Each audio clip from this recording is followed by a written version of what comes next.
morning. We will call to order the Senate Gun Violence Prevention Working Group meeting. I will welcome everyone who's here in the building, and of course whoever's watching us online or in the media.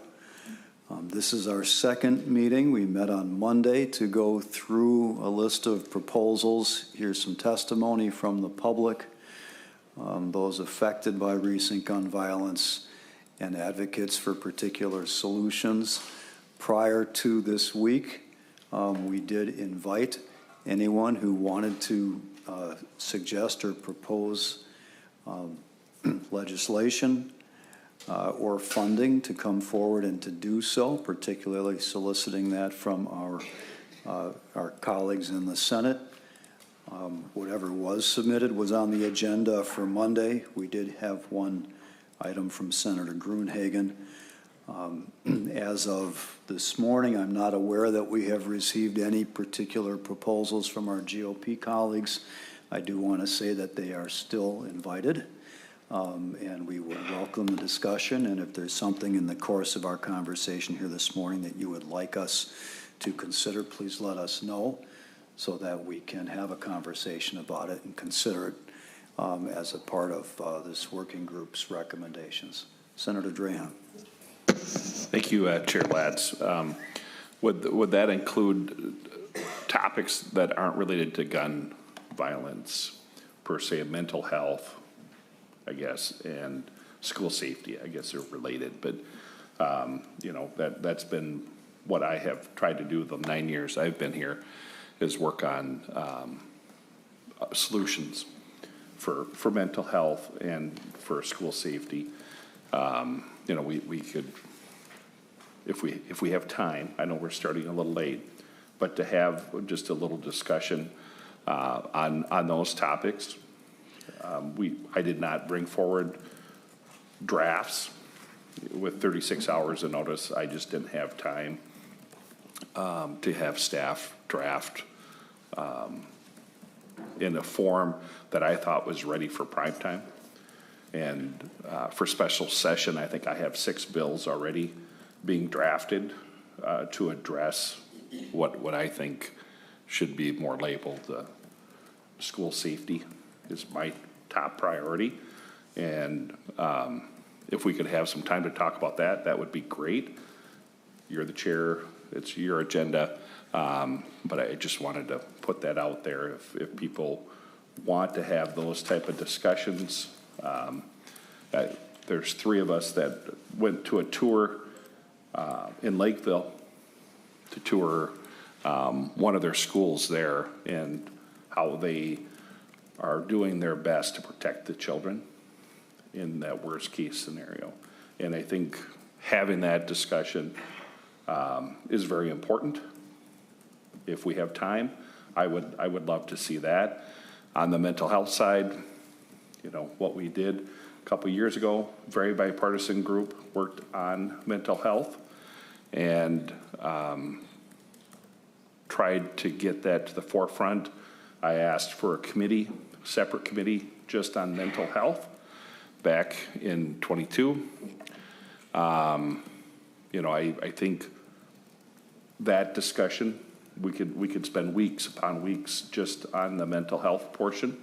You know, what can we do to hopefully get people the help so they aren't what I would refer to as disturbed and think it's okay to shoot through windows at little children. But your committee, Senator Latz, I appreciate the opportunity to be here, but I think those are 2 subjects I think we should be discussing. Thank you. Thank you for that, Senator Draheim. Yes, the theme here is how to reduce gun violence, not only how to reduce guns. So obviously there's an emphasis among some of us that you can't address reducing gun violence without addressing the guns themselves. But even on our side of the aisle, there's a recognition that it's more complex than that alone. And The GOP has been consistent in indicating that it's about the people and not the guns, but it is still about how to reduce gun violence, and that's why you'll see on the agenda the proposals from Monday included a number of proposals that dealt with mental health issues or other things that could be focused on reducing gun violence. So those conversations are welcome. And they don't have to be, and we are not going to act like a Senate committee. We are not an official body. We're not vetting draft legislation here. The idea is to have proposals and language would be vetted at a different time, different forum. We're trying to get conceptual agreements where we can here. So just saying mental health generally is not enough, I would suggest. If there's a particular proposal about how to address mental health in a way that would help reduce the incidence of the small fraction of people with mental illness who actually are violent, then let's talk about a specific proposal. School safety, I've made a note of that you've raised those two issues. And so let's have those conversations, but please let's have a specific proposal for us to get our arms around so we can say, yeah, we like that direction, or no, we don't. That's all I'm asking for. If there are others, I mean, the agenda for today was created based upon what we had received for consideration and intake on Monday. And you will recall at the end of Monday's meeting, I said basically the same thing. We are still welcoming proposals for consideration today. So if you have a specific idea you'd like us to address, we will try to make space for that as well. That's my goal and intent. Just please formulate a specific proposal, and we're obviously not going to have testimony, but we will certainly have a description of a proposal in time for some conversation about it. Right. Senator Howe. Thank you, Senator Latz. And apparently, you know, we didn't have a lot of time from Wednesday to Friday at 10 a.m. to put a lot of things in draft form. The other piece is that I appreciate your shift in actually being willing to have a discussion on stuff that wasn't discussed on Monday, because that's not what the email that we received. The email we received said that there was not going to be any discussion on any new proposals that weren't heard on Monday. So that's the direction that we took.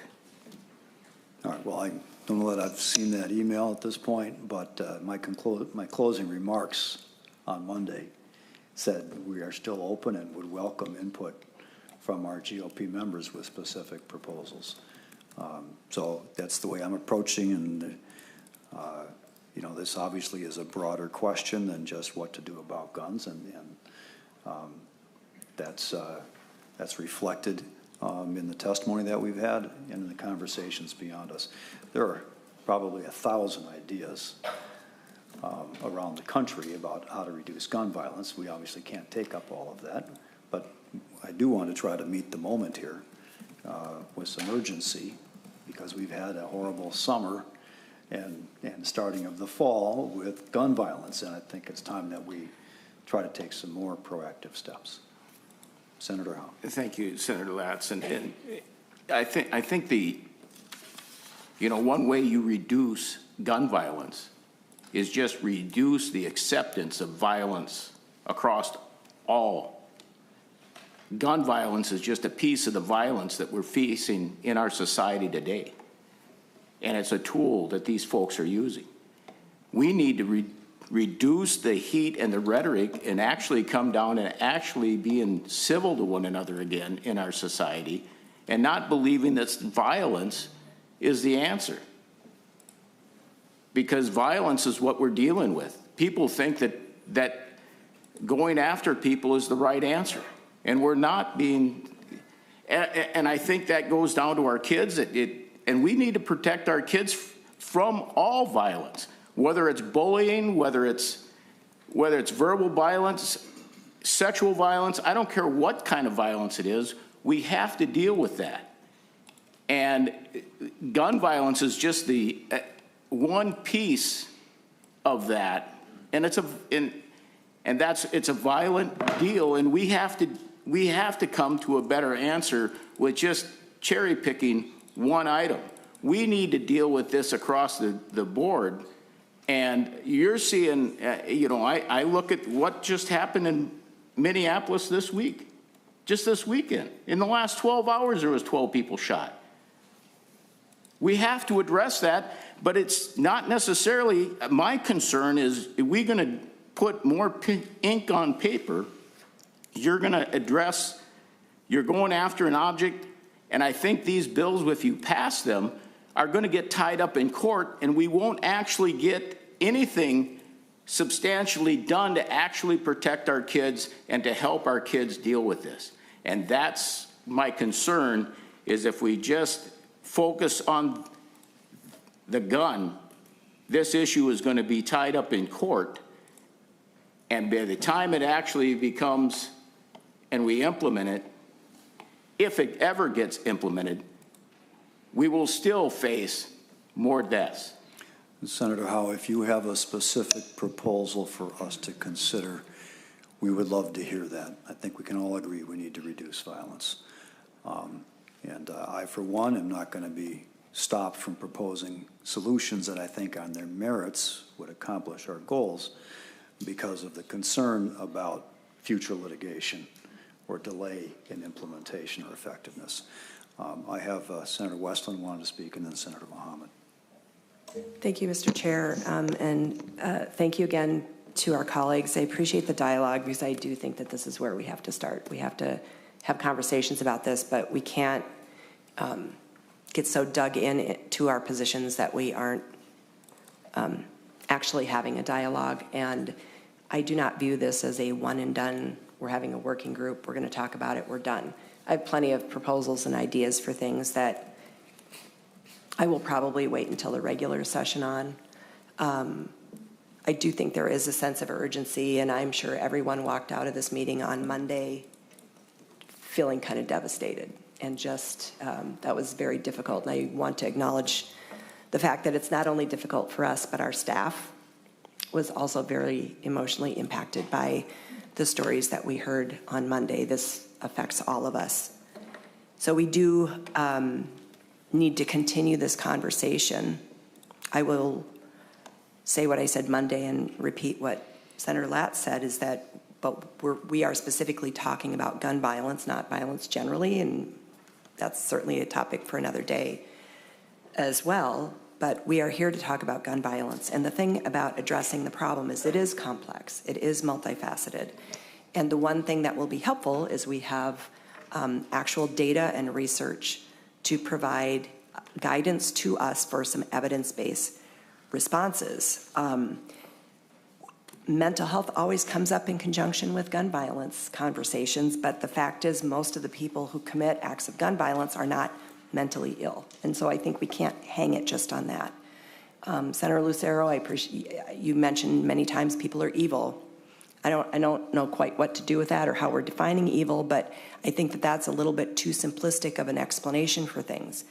I think we have people who are online and spend a lot of time online,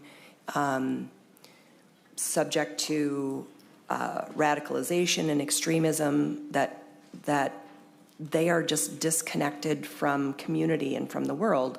What's the role that our social media companies, for instance, should be playing in terms of identifying rhetoric and extremist rhetoric that is actually crossing that line into inciting violence or radicalizing people? There are just so many things that we need to talk about and address, and things that need a thoughtful approach that probably can't happen in a special session, turning things around that quickly. But I hope that this precipitates a conversation, and I hope that everybody here is interested in having that conversation.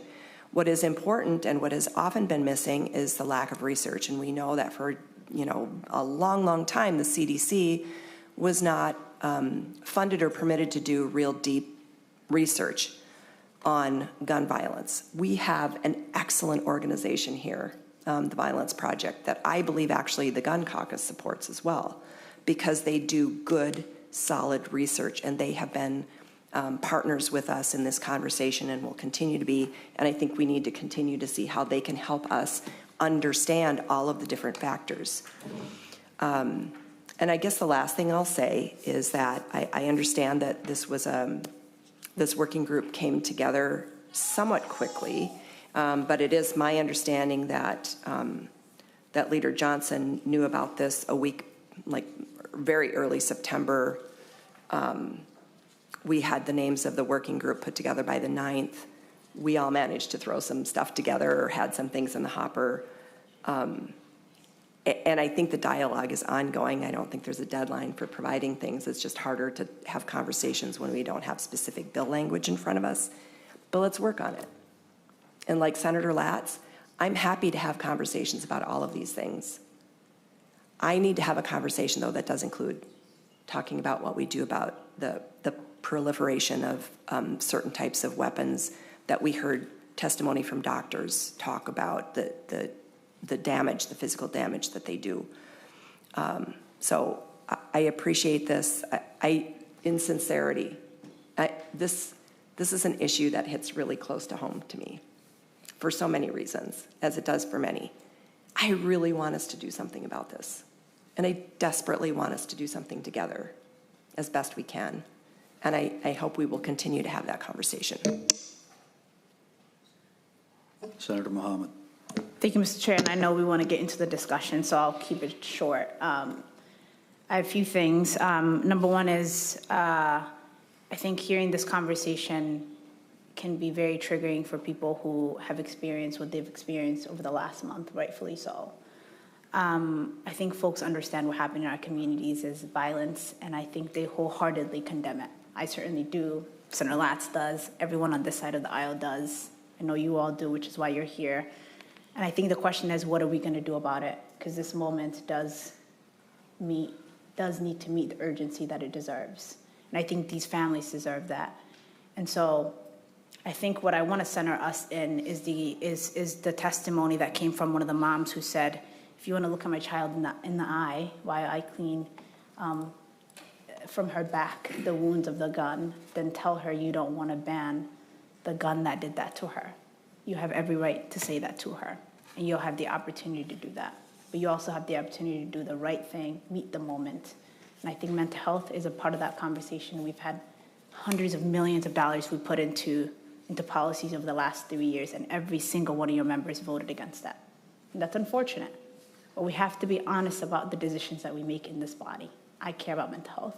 I have families who suffer from it. I have friends who do. I have community who does. We all do. It is not something that is not fixable, but it does require a conversation that's not politicized. And guns require a conversation that's not politicized. And so I hope that we can work together to do something about it, because these families deserve that. I'm going to lay the foundation here. I'm sorry, Senator Lucero.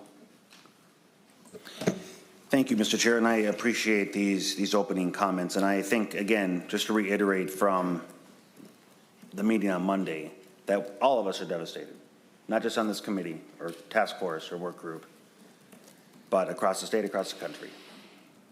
These are important and complex questions, as both, Mr. Chair, you've alluded to, and others. And as I was reflecting on the testimony and the remarks of Monday, as I'm since then, over these last 2 days, as I'm reflecting on what is the appropriate response, one of those, all the testimony that we heard was, again, incredible, and we thank the testifiers for that. Among those that stood out was the gentleman who came and asked what changed. And since then, I've been thinking about what has changed.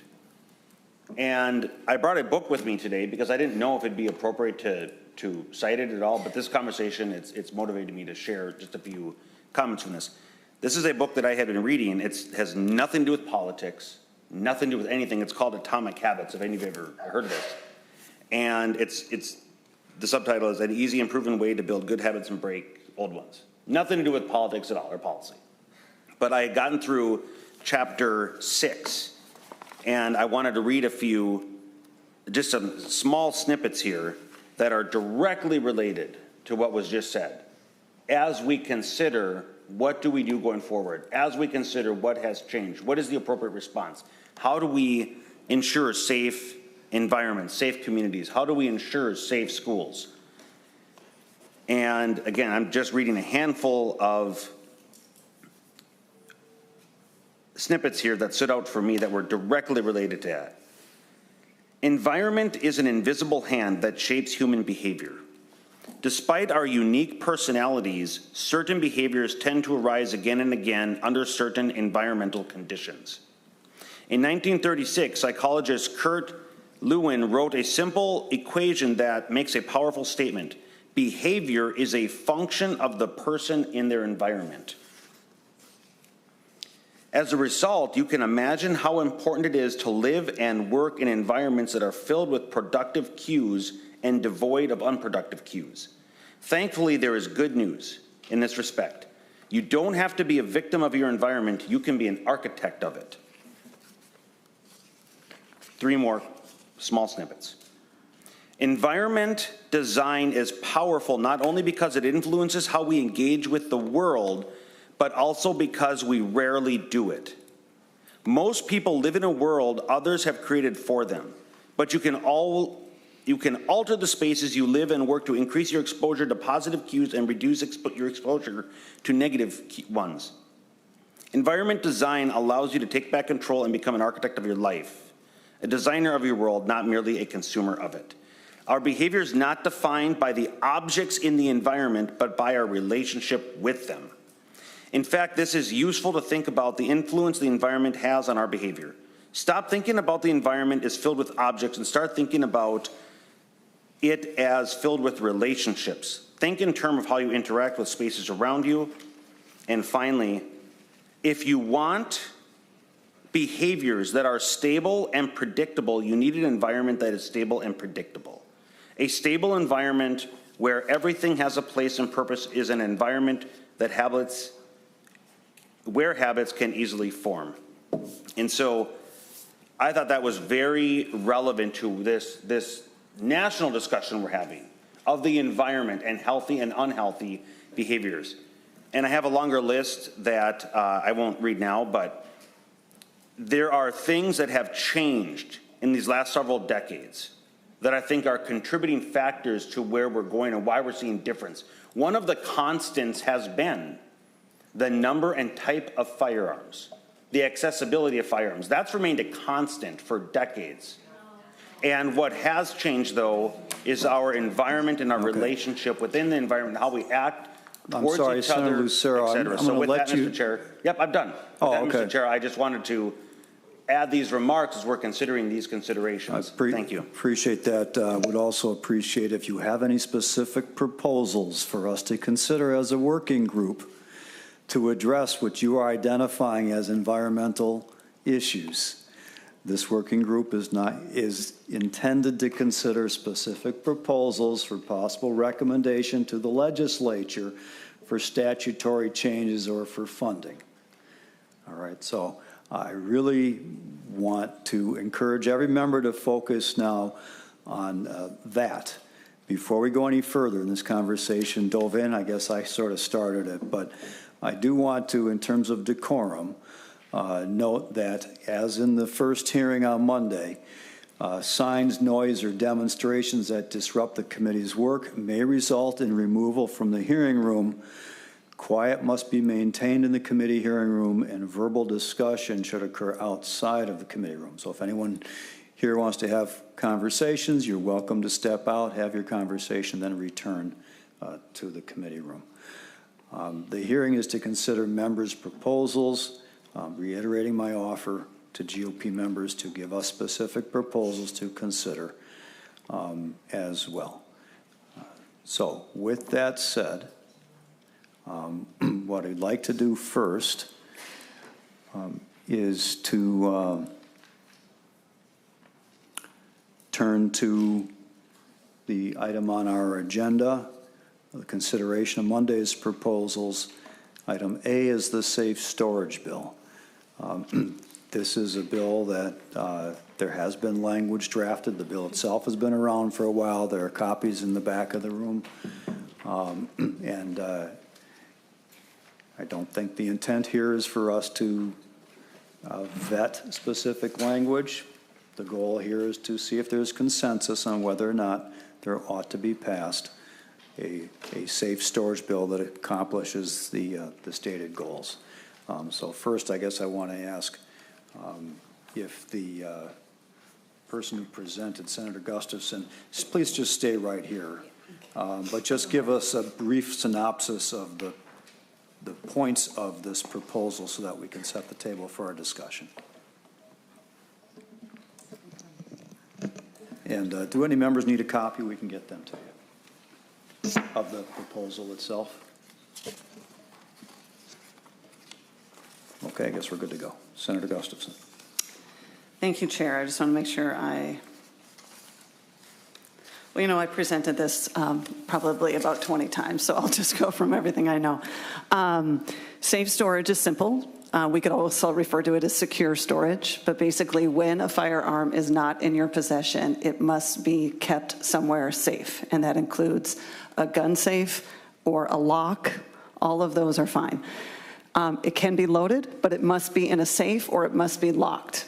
We know that there are already laws in place that are after the fact, right? If a gun was not secured properly and an accident or a crime was committed, there is some recourse for that, but this is meant to be preventative. Thank you, Senator Bolden. And much in the way that we look at, for instance, carrying or texting while driving, right? There are times where people are doing that. It can cause accidents. It is a threat to our safety.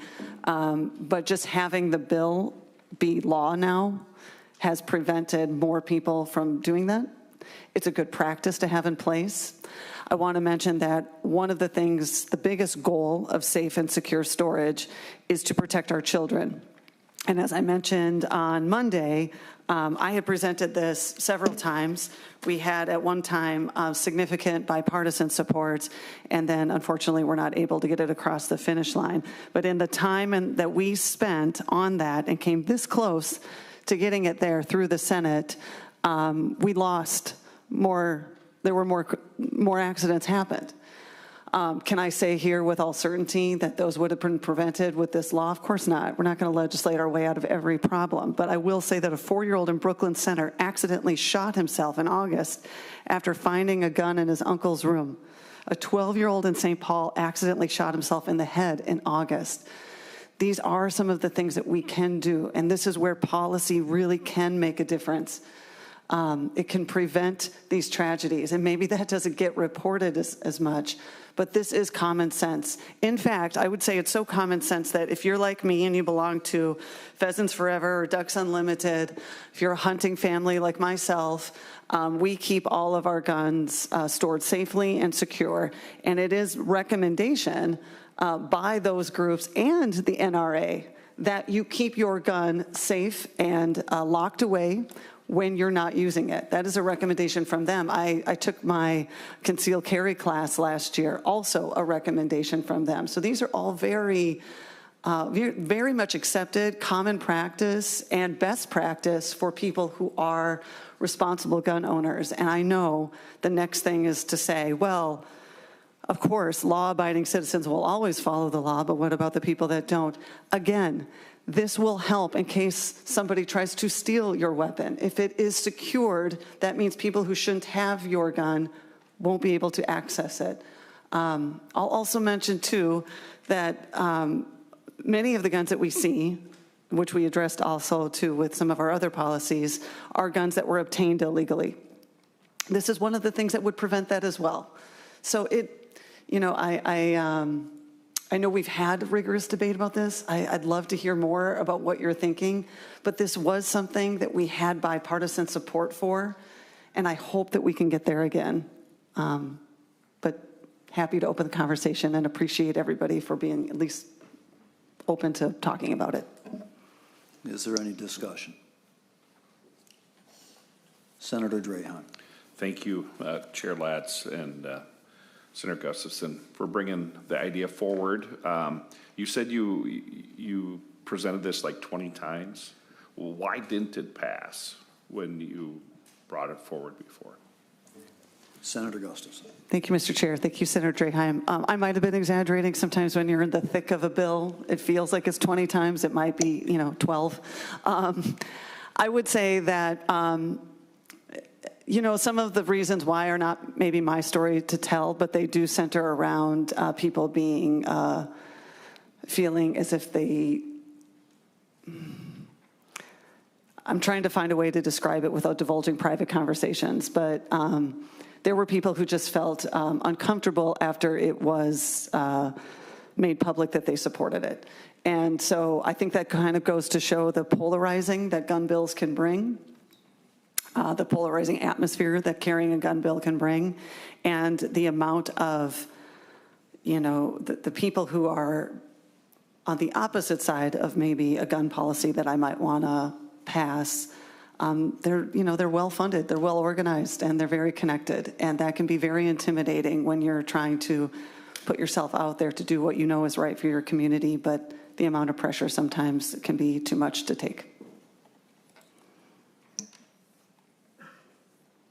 Senator Lucero. Thank you, Mr. Chair. So I woke up and one of the headlines I saw this morning was from the Star Tribune. Yet another shooting, as Senator Howe had referenced. And the Star Tribune is reporting one of the shootings took place near the Interstate 35 exit ramp where drug dealing and drug use are carried out in broad daylight. The other shooting took place at an unauthorized homeless camp on the property of an individual, a prominent Minneapolis landlord who has defied city officials and refused to shut it down. This is not normal, O'Hara said of the violence. Recent evidence seems to contradict him. There is a new norm in areas of drug violence. Senator Lucero, I don't mean to cut you off, but we're discussing a safe storage proposal. Will you please keep your remarks right now focused on the proposal before this group? Mr. Chair. Yes, Senator. I am about to make a remark to the bill before us, the proposal. Thank you. As part of that, That's I need all to lay context for my remark. Okay. Appreciate The it. habit that I've seen, Mr. Chair, is you continue to interrupt and cut us off when we're making remarks here.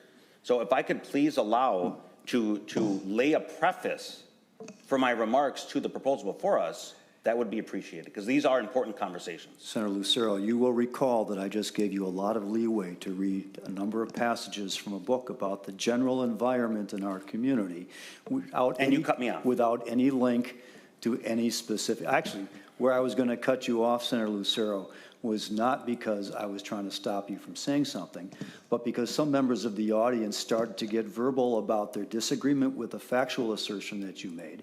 And I had not yet laid the foundation at the beginning of the hearing about proper decorum and protocol for this gathering. That was the only reason. I was going to let you finish, and then you said, well, you were just about done anyway. So all I'm asking is that we spend more of our time focusing on the proposals and maybe less of our time laying groundwork and context, although I know we can't separate all of that importantly. I'm only asking for some conciseness as we approach this discussion, understanding that we have limited time and capacity here today. So thank you, Senator Lucero. Please continue. Thank you, Mr. Chair. There are people in areas of the state where violence has become the commonplace. Drug use, gang activity are major contributing factors. The point I was going to make was, and am making, I'm highly concerned about people that live in neighborhoods such as this. If they want to protect and defend themselves and their families in a very quick moment, because things happen in a flash of a second, access to be able to defend themselves is critically important. I'm concerned about the proposal because it would limit their ability in a manner to defend themselves, and it might cause further additional people, innocent people, inability to defend themselves in a, again, blink of an eye. We saw the reports earlier this year, but with Representative Hoffman and Senator Hoffman, the tragedy there. Just a split second is all that matters. And if firearms are locked away, especially somebody like myself, I don't have children. And there are many across the state who it's just adults in the house.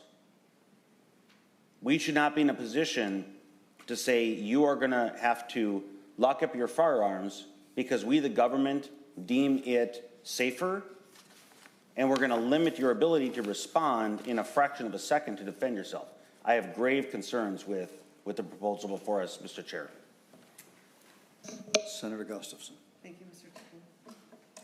you, Mr. Chair, and thank you, Senator Lucero. First of all, if you are in possession of your weapon, then it does not need to be stored. You're in possession of it. So if you are, as you described, living in that moment and you want quick access, as I know you do, you could holster your gun and have it in your possession.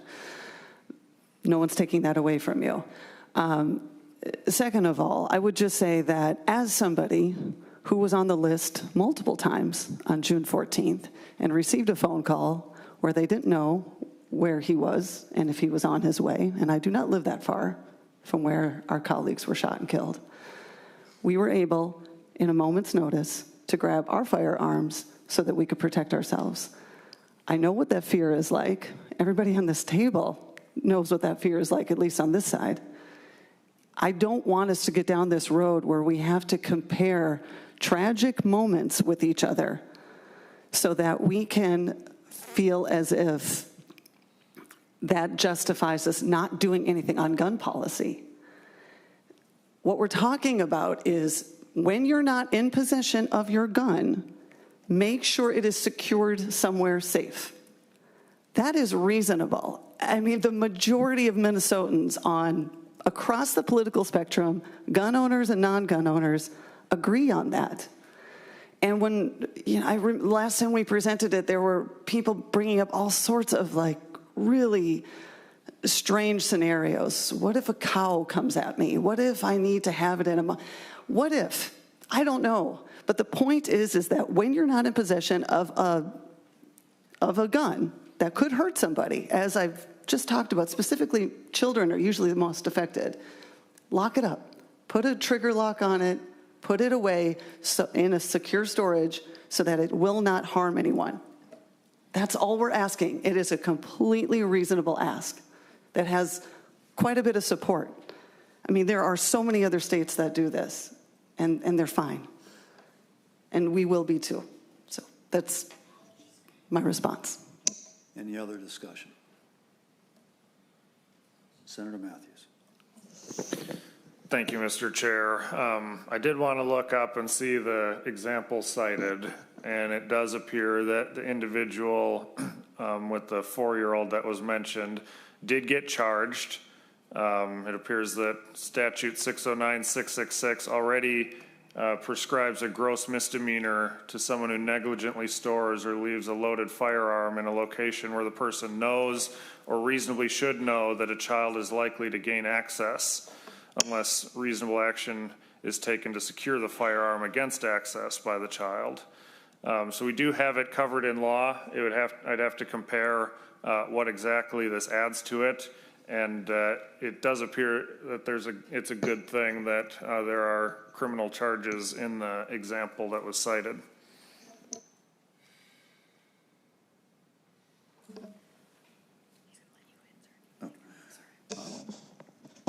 Thank you, Senator Mathews. I would note that we have laws that can be enforced after the fact, but we also have laws that can be tools for education and prevention, more than just the threat of criminal consequences being the deterrent. And in my view, a safe storage bill, like a ban on handheld devices while driving, would be both. There'd be an education campaign. There would be people become aware of best practices. They would understand more about it. Something newly specifically and more explicitly illegal than just sort of a negligent storage theory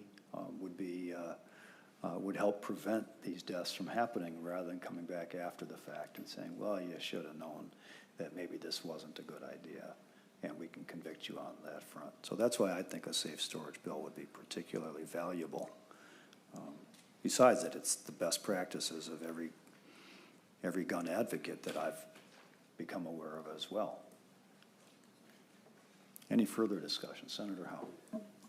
Thank you, Mr. Chair. It just helped me understand exactly where this goes. So if by looking at this, it doesn't mean that if I lock my house when I leave and someone breaks in and steals a gun, I'm going to be charged. That's what it looks like, because I failed to have a binary, some lock on the trigger lock, or if I fail to spin the dial on my gun safe. I mean, is it not enough that I lock my house and someone breaks in and steals one of my guns, that now I'm going to be charged that somebody stole my gun, but I didn't spin the dial on my gun safe, or I had it? Is that where we're at with this? That we're going to take someone that locks their house, but someone kicks in the door and steals their firearm, that now that wasn't secure enough? The lock on my door of my house was not secure enough, and now because that firearm got stolen, now I'm charged? Senator Gustafson. Thank you, Mr. Chair. Thank you, Senator Howe. So, first of all, you should lock up your guns anyways because they're expensive. So there's that. Second of all, you would get a misdemeanor for that, like a misdemeanor, not a gross misdemeanor, a misdemeanor for that. So that would be a charge that could happen. Could happen. Mr. Chair. Senator Howe. Thank you. So now, how does that reflect on the ability to purchase a gun in the future? You get a background check and you got misdemeanor that you didn't lock up your firearm. That now, does that prevent me from carrying or purchasing another firearm? Mr. Chair, Senator Howe, I will have to look into that more, but a misdemeanor is the same as a speeding ticket. So, speeding danger. Yeah. Sorry, this is A speed and danger speeding ticket would be okay. endangering other people or property. Regular speed is a petty misdemeanor. That's quite true. But the endangerment component would be the same here, and that's why. I misspoke. I'm sorry. Yeah.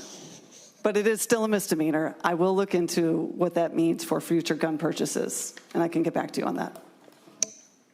We're going to take just a few more minutes on this, or we're never going to get beyond the first couple of proposals here. So, Senator Lucero. Thank you, Mr. Chair, and thank you for that clarity. A petty misdemeanor is not a criminal offense. Misdemeanor is a criminal offense. And what I'm concerned about is a person whose house was broken into, in just one of a million scenarios, right, that we could come up with.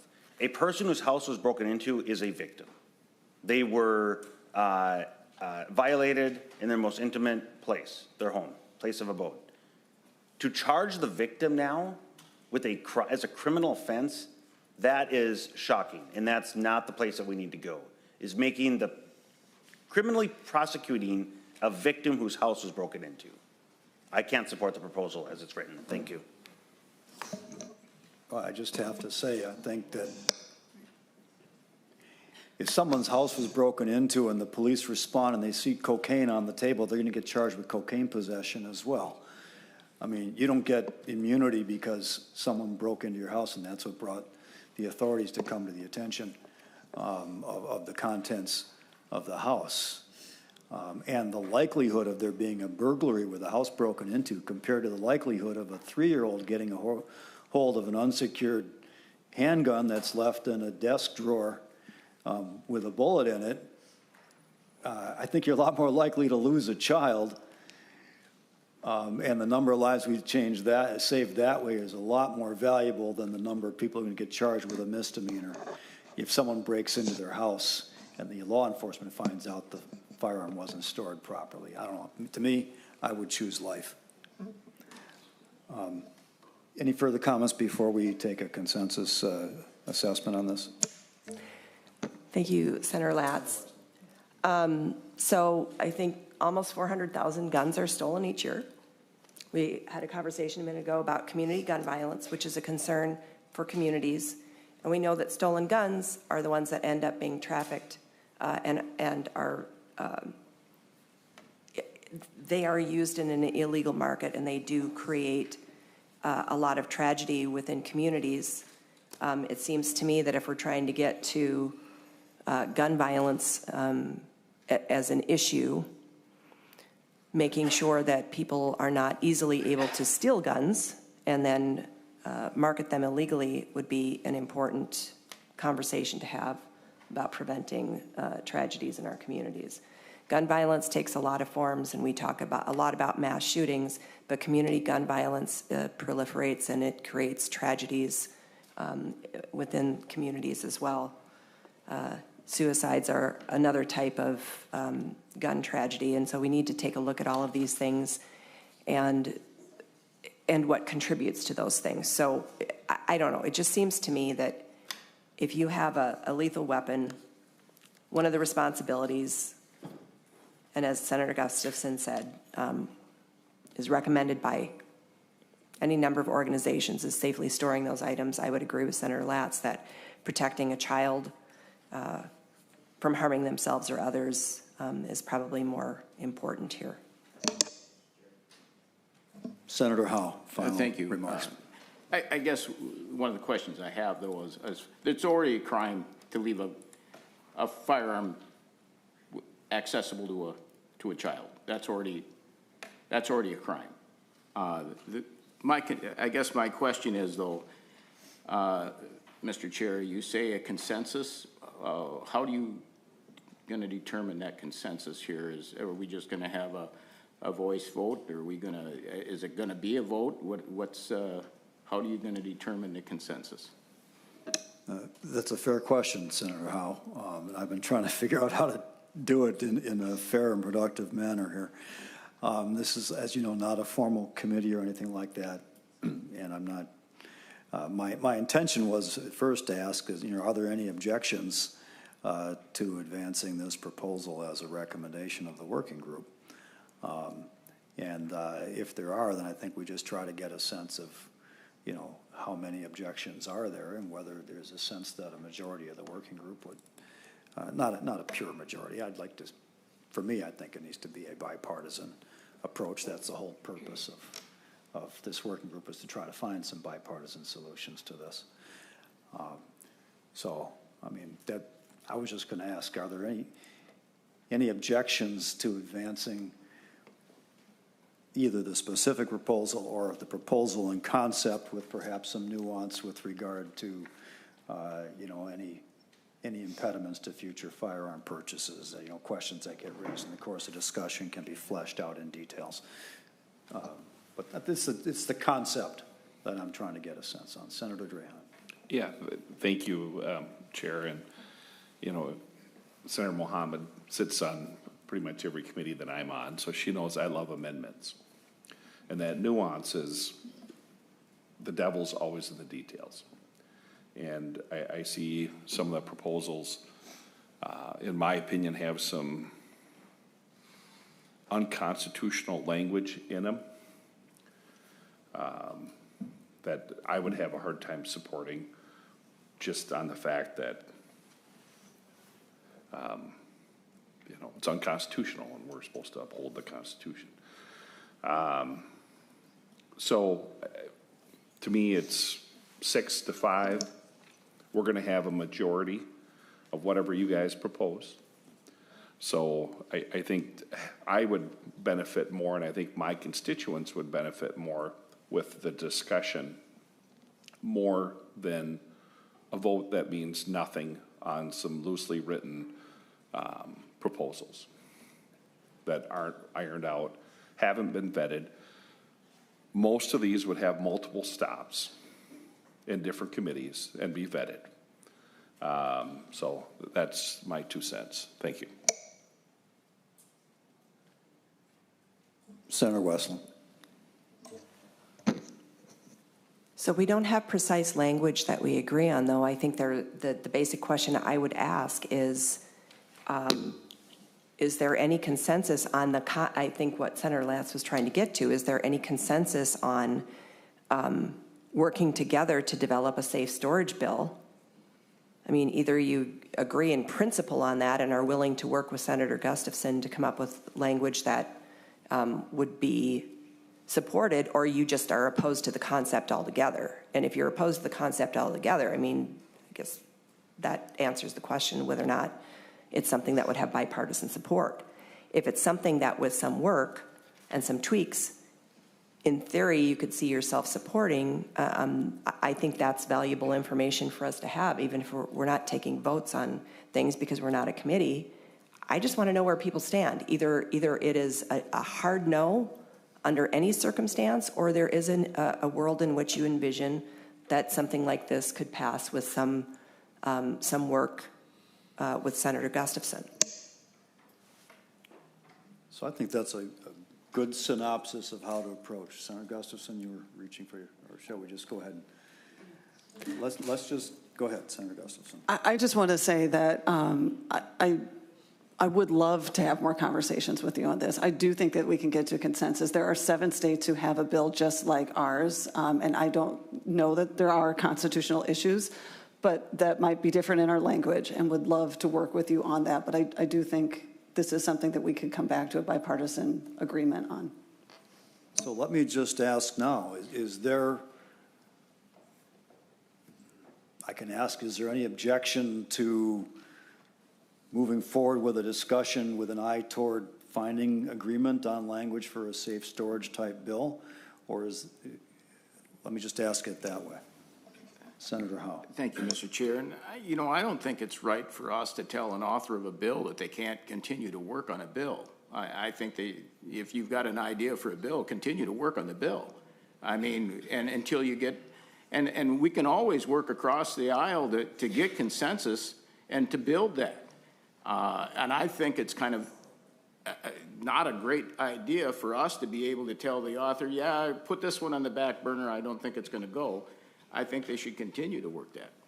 Senator Howe, are you volunteering then to work with Senator Gustafson to try to come up with language that might advance the concept of a safe storage bill? Or is anyone on the GOP side of this committee willing to say that they are comfortable with the idea and are willing to work on language that might be acceptable? Well, Mr. Chair, this, we're 5 folks. There's 33 of us on this side of the aisle. Just because we don't, and we may or may not, I can't speak for the other members of the committee. I own 2 gun safes. I sometimes forget to spin the dial on one of them. I'll be the first to admit that. One of them locks automatically, so I don't have to worry about it. But what I'm saying is, I'm not probably there to where I'm going to have that discussion, but I'm sure there's probably other members of my caucus that are interested in having that discussion. Well, right now there are those members in this room, and that's who is faced with the question. That was your caucus's decision whom to appoint to this working group. So I'm asking members of this working group now. Senator Draheim. Thank you. When I look at the bill and hear the discussion, as we heard over the last 18 months on this subject, Senator Mathews brought up that statute 60966 or whatever it was, where the example given was already illegal. And the person that handled the firearm incorrectly, in my opinion, has been charged with a crime. I would rather see the money spent on educating the public on proper gun storage, what I call common sense. If we were going to spend money and time, I would support a bill that educated the public on how to safely store their guns, which I think in my district, because all our districts are different, the 7 counties I represent, I think the majority of the people, guns are a very open and used item, and a lot of trap shooting in my district. Kids are trained at a very young age, the proper way to handle firearms. Could that improve? Of course it could. But that's where for my part of the state, because we're supposed to represent our own districts, that would be more beneficial, in my opinion, for the whole state, is education on storage, rather than having a redundant bill. Members, I have a pretty good idea, I think, of where the members on my side of the aisle would fall on this proposal. So I'm just going to ask directly now, and then we're going to end. Are there any members of the GOP on this working group that find enough merit in the concept of a safe storage bill that criminalizes failure to safely store firearms, that they'd be willing to work with Senator Gustafson to come up with something that could get GOP support and pass the legislature? Chair? Senator Draymond. You know, it didn't pass before because it didn't have bipartisan support. You guys have the majority in the Senate. So if you wanted to pass this before, you could have. Senator Draymond, I'm sorry to interrupt you, but that's not the question I'm asking. But I'm asking if there's anyone on your side of the aisle that's willing to work toward passing a conceptual and safe storage I'll speak for bill. myself. I If can't you're speak not, for then everybody don't else. say yes. I would not support the bill as drafted. That's not my question, but I guess. Well, I you're told you entitled what to I your would position. support, Senator Latz, but Education.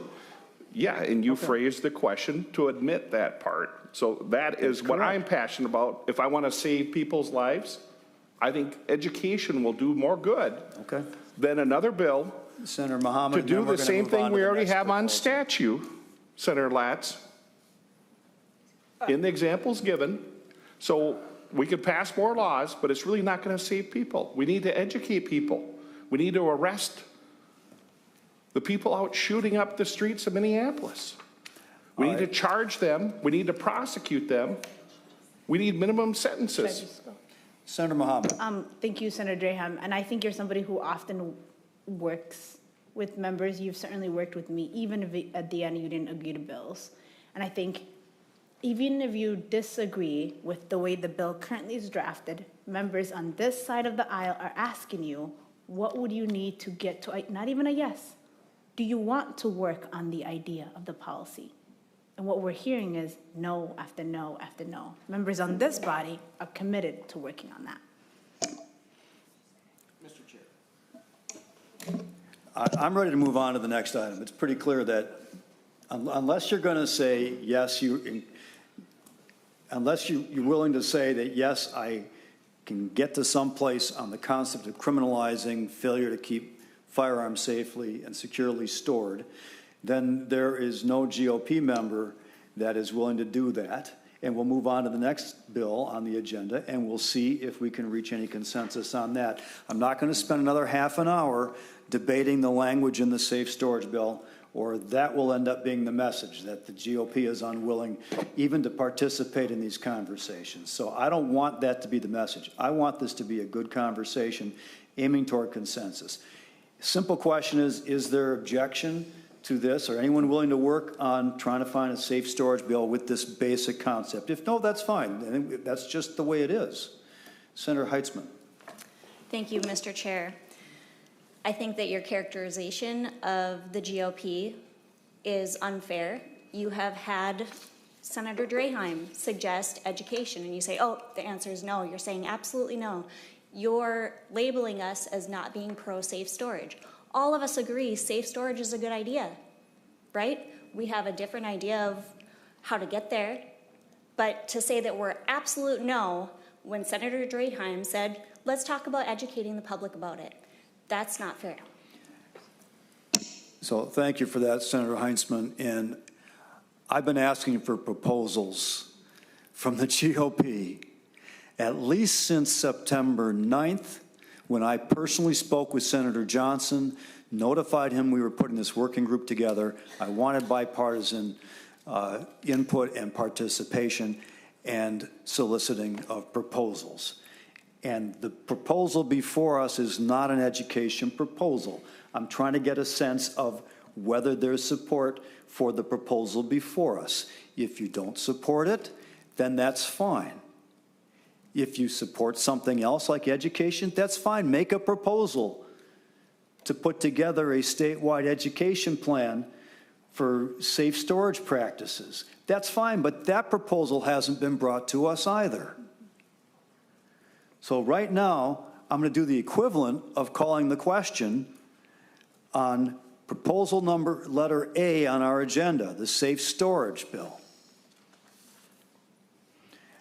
Is there anyone on the GOP side that is comfortable with the concept contained in this bill and be willing to work with Senator Gustafson to try to advance the concept, whatever the language might be worked out? All right. I've repeated the question 3 or 4 times already. Oh, my God.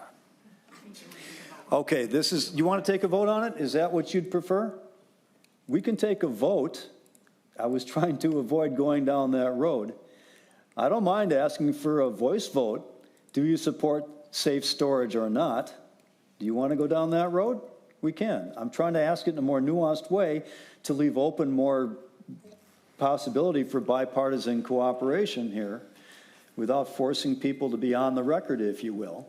But I'm not getting a lot of cooperation in my judgment to try to address this. So I'm just going to declare the chair's conclusion that there is no bipartisan agreement toward advancing the safe storage bill in concept.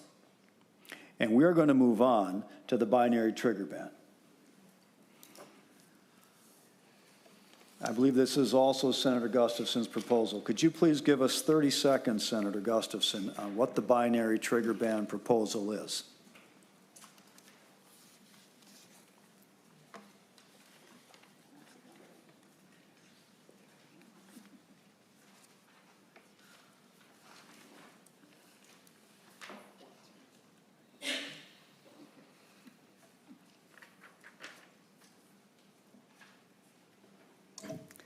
Thank you, Mr. Chair. So the bill reinstates the binary trigger ban. Under current law, firearms cannot include a trigger activator. A trigger activator can be a device attached to a firearm that allows the rate of fire to increase to that of a machine gun, or a device that allows semi-automatic firearm to shoot more than one shot, either with a single pull of a trigger or by harnessing the energy of a firearm to continue firing without additional physical manipulation of the trigger. This is the binary trigger ban that was brought to us in result after law enforcement in Burnsville. 2 police officers were tragically murdered and a first responder. This had the support of both law enforcement and as a public safety common sense gun bill. This is so it is essentially something that can increase the amount of shots that you can fire. Senator Gustafson, at the hearing on Monday, there was an amendment or language that was proposed regarding effective date. Would you be willing to take that off the table for the moment? So the question really is going to be about the policy proposal of having a binary trigger ban? Mr. Chair, yes, absolutely. That is what is before us right now. Is there any discussion about the proposed binary trigger ban?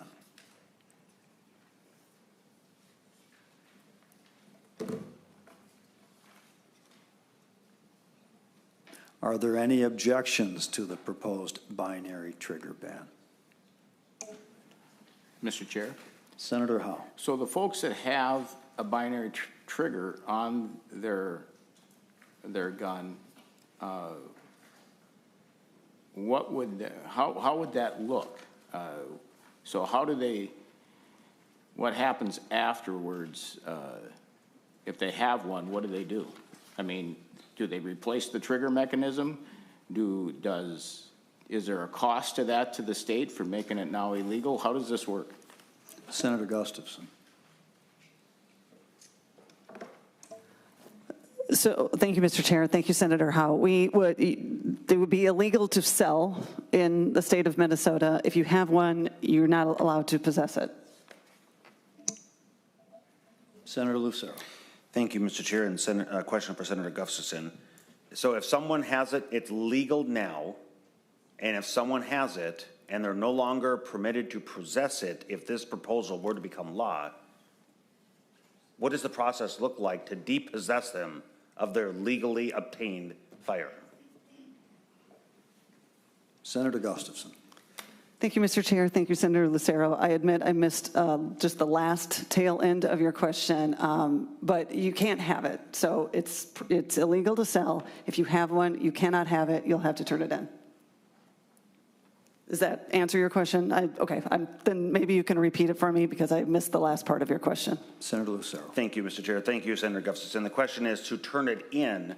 Is that firearm that was legally obtained that they're now required to turn in? I presume turn in means give to the government.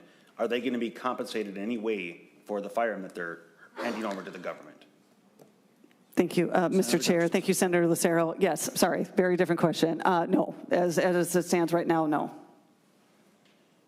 Mr. Chair. Senator Lucero. Thank you, Mr. Chair. Well, that is clearly a violation of the Constitution. Clear violation. That's a taking. And you can't take private property from law-abiding citizens without compensating them. This is a hard no. It's a direct violation of the Constitution. Senator Lucero, if there were a compensation plan passed with this, a buyback of all firearms that had a binary trigger legal under current law, would you support the proposal then? I won't support anything unless I see it in writing before me. All right, well then, Senator Lucero, I don't know why you're here, because the whole point of this working group was to not look at specific language, but rather to talk about concepts and proposals, ideas to try to move forward. If there were a legislative session and you were asked to put up a green vote or a red vote, then you can look at the language and decide if you support it.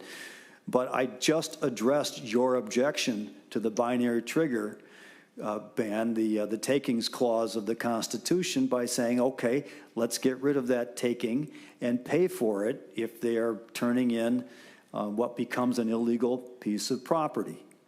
If your objection is to the concept, then just say so. This is not complicated. Mr. Chair. Senator Lucero. Thank you, Mr. Chair. I am here to have a serious conversation about safe schools, safe neighborhoods, and those perpetrators of evil who are using instruments, multifaceted instruments, to harm others. I do not think it's a productive conversation that you, Mr. Chair, and others are trying to characterize us. You're putting a very narrow box, and you're saying yay or nay. That's not a fruitful conversation. Last week, I don't know what conversations were had with who, but we were given approximately 36 hours to submit proposals by a 10 a.m. deadline. Then, members of your staff, after Monday and before today, said no more conversations will take place beyond what was discussed Monday, in direct contradiction from the conflicting messages that we're getting. So this seems to be rushed.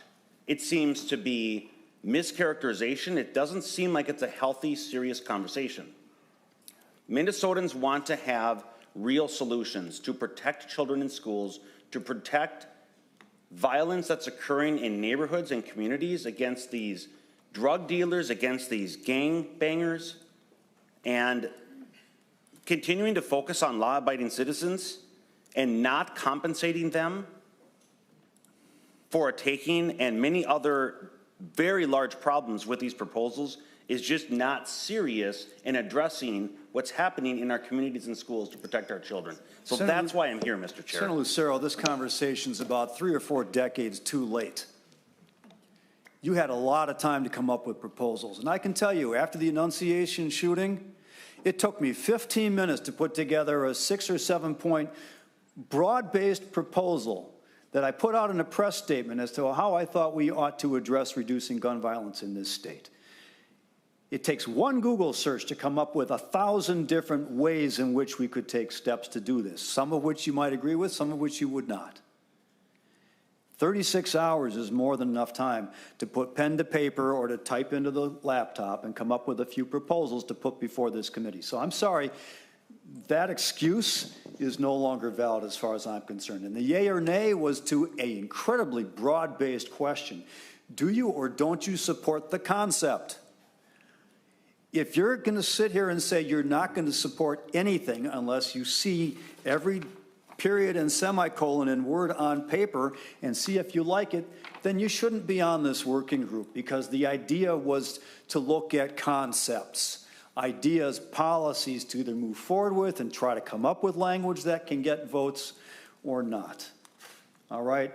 If your presence here is simply to say no, no, no, then that's your right. You were appointed by your caucus to be here, and that's your right. I'm not asking the questions that way. I'm going to ask if anyone else, or let me just rephrase it again.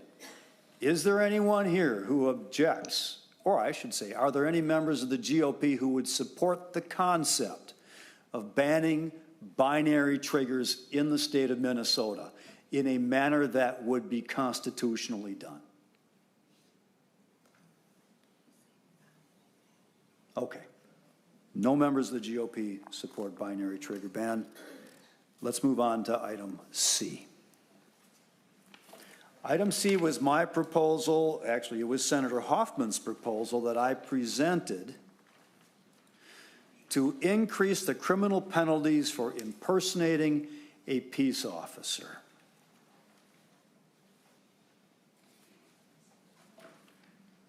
The only change to current state law, which does make it illegal to impersonate a peace officer, is to increase the penalties for doing so. Are there any members of the GOP or the DFL that object to this proposal? Senator Drahan. Thank you, Senator Latz, and thanks for filling in for Senator Hoffman on this. And I was here when Senator Limmer brought forward a previous bill that was very similar to this, if not almost identical. And I supported it then, the concept, and I would support it today. So I do think that's something we can work on, and I have supported it in the past. Senator Mathews. Thank you, Mr. Chair. Yes, I do support this proposal. I have an idea that I want to put forward that I think we should also explicitly spell out, that there should probably be enhanced penalties both on the maximum end and on the minimum end for someone who commits a crime while falsely impersonating a police officer, because that gets at the heart, you know, and our tragic example from this summer is what's on the top of everyone's mind. Apparently there's been other reports I found out from some of my colleagues that it's happened before for some smaller crimes. Someone pretends to be a police officer and pulls someone over and is intending to do criminal. So, like, the tragic case from this summer, adding more penalties onto what's already likely to be a life sentence isn't going to affect that specific case, but there are smaller cases where it should be specifically called out that committing crimes while falsely dressed in a uniform should probably enhance the penalty just for that alone, in addition to the crime of impersonating a peace officer. That'd be my request for the topic. Any other discussion? Senator Lucero. Thank you, Mr. Chair. And I don't recall correctly if it was just a peace officer impersonation or if it was perhaps other emergency personnel, firefighters, medical professionals. You know, again, as Senator Mathews just pointed out, anybody in a uniform, perhaps in a government or similar quasi-capacity. But I'm in favor of this concept, and perhaps there's opportunity to even broaden it for impersonation, because even if it were somebody impersonating a firefighter who comes to the door or in other contexts, it's definitely not safe. So thank you, Mr. Chair. To answer your question, Senator Lucero, the proposal, the existing statute addresses peace officers only, and in the language with regard to vehicle markings, it addresses police, patrolman, sheriff, deputy, trooper, state patrol, conservation officer, agent, or marshal. And then the next paragraph, any lettering, marking, etc., identifying the vehicle as a law enforcement vehicle. So that's the specific proposal, but you and Senator Mathews have raised additional points that could certainly be discussed in the concept if this were to move forward. Any other discussion on this? I think we've reached consensus on this. Next item, D, the existing extreme risk protection orders law, or the red flag law. This was my proposal to fund an awareness campaign to increase awareness of and educate the public and law enforcement about the extreme risk protection orders. Is there any discussion or any support for this kind of an awareness campaign?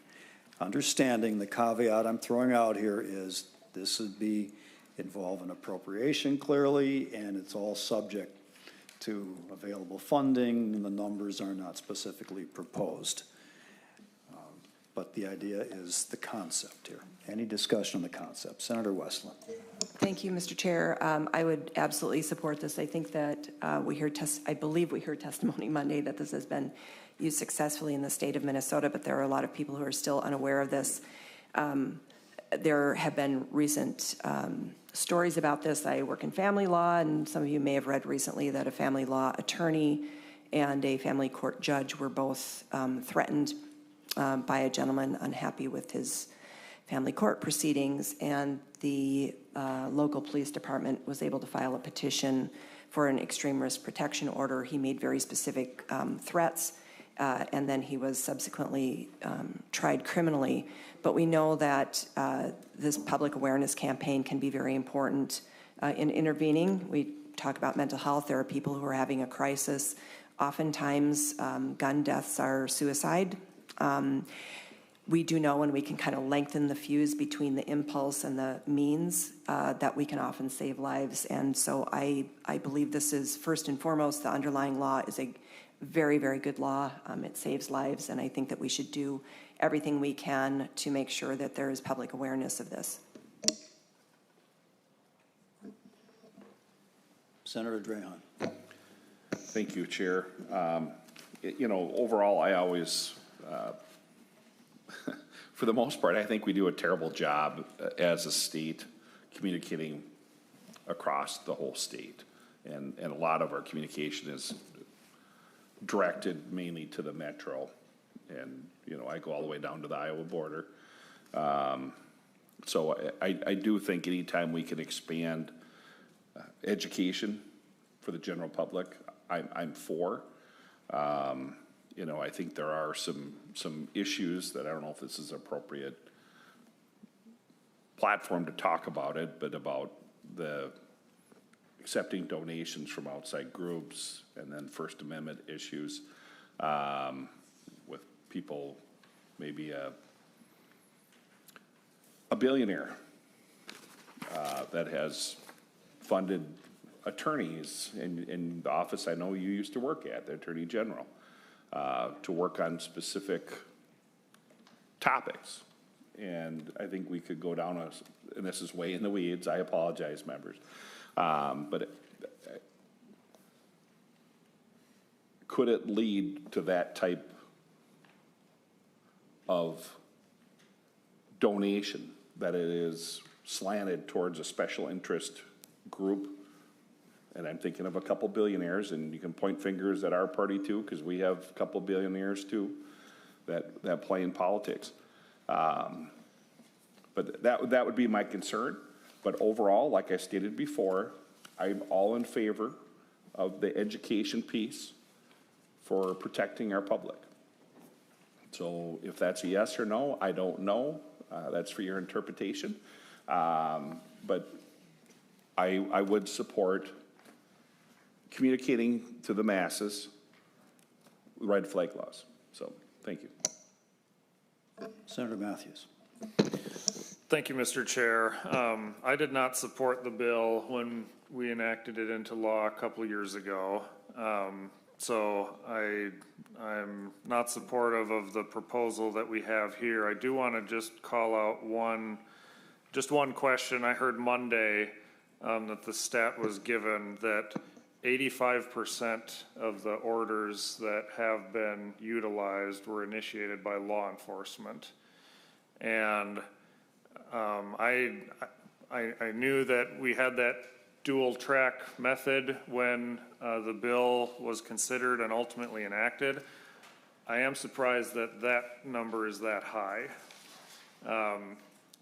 One of the concerns I was raising with that bill is I thought that it could be an avenue to get around like Fourth Amendment issues, requirements for law enforcement to get warrants and have probable cause. And seeing that it's being used 85% by law enforcement to only 15%, I assume, family members, that's problematic in my view, or very potentially problematic.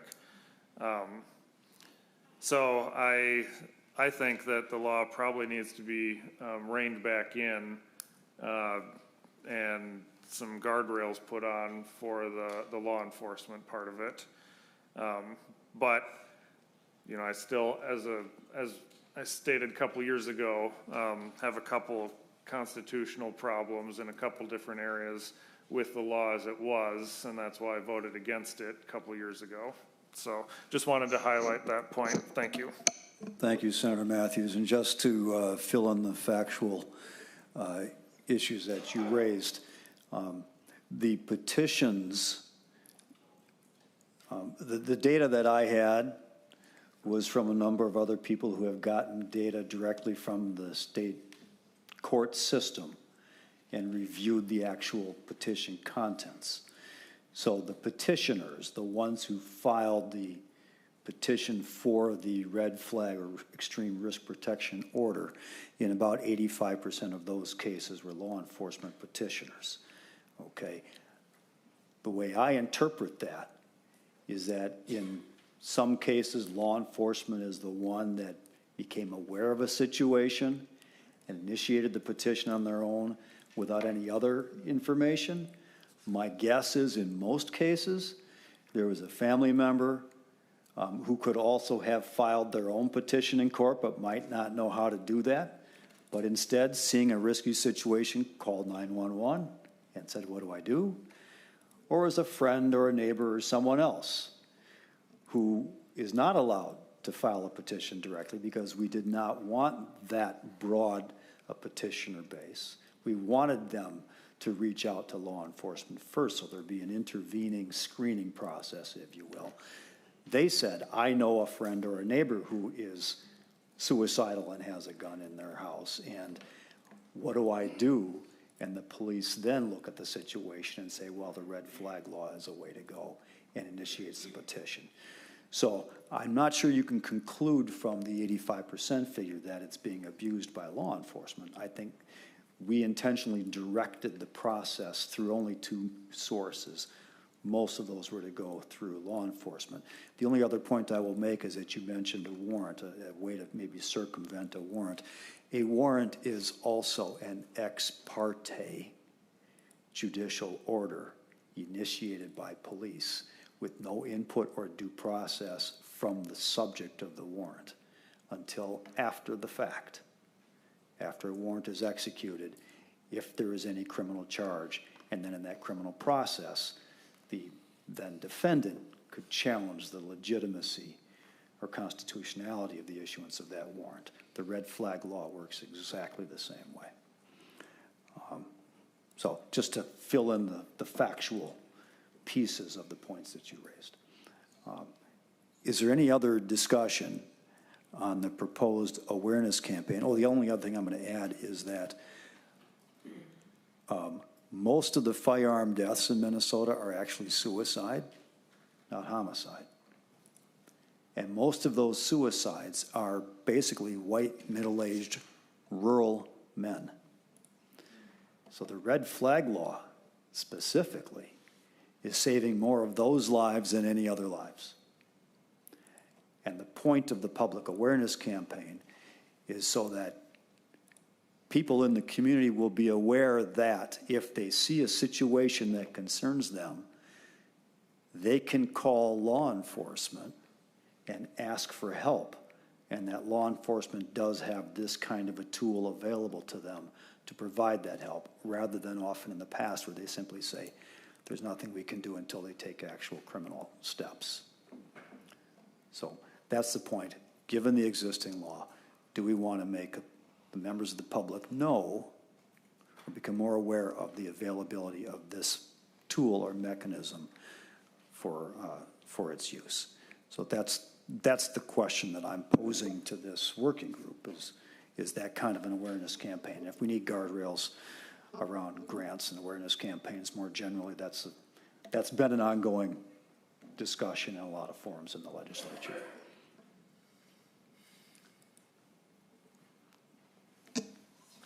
Senator Wesley. I will just say the Violence Prevention Project did prepare a report to the legislature in January 2025 on our ERPO implementation that may be very helpful.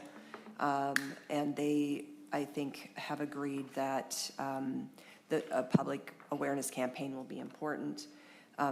We've gone through all the procedural fairness. It is the same process that is used for domestic violence orders for protection. There is an opportunity to be heard in court, but again, there's an immediate interaction to ensure safety either for that individual or for others. And I think we just need to get the word out to people that this is a tool that's available in order to save lives.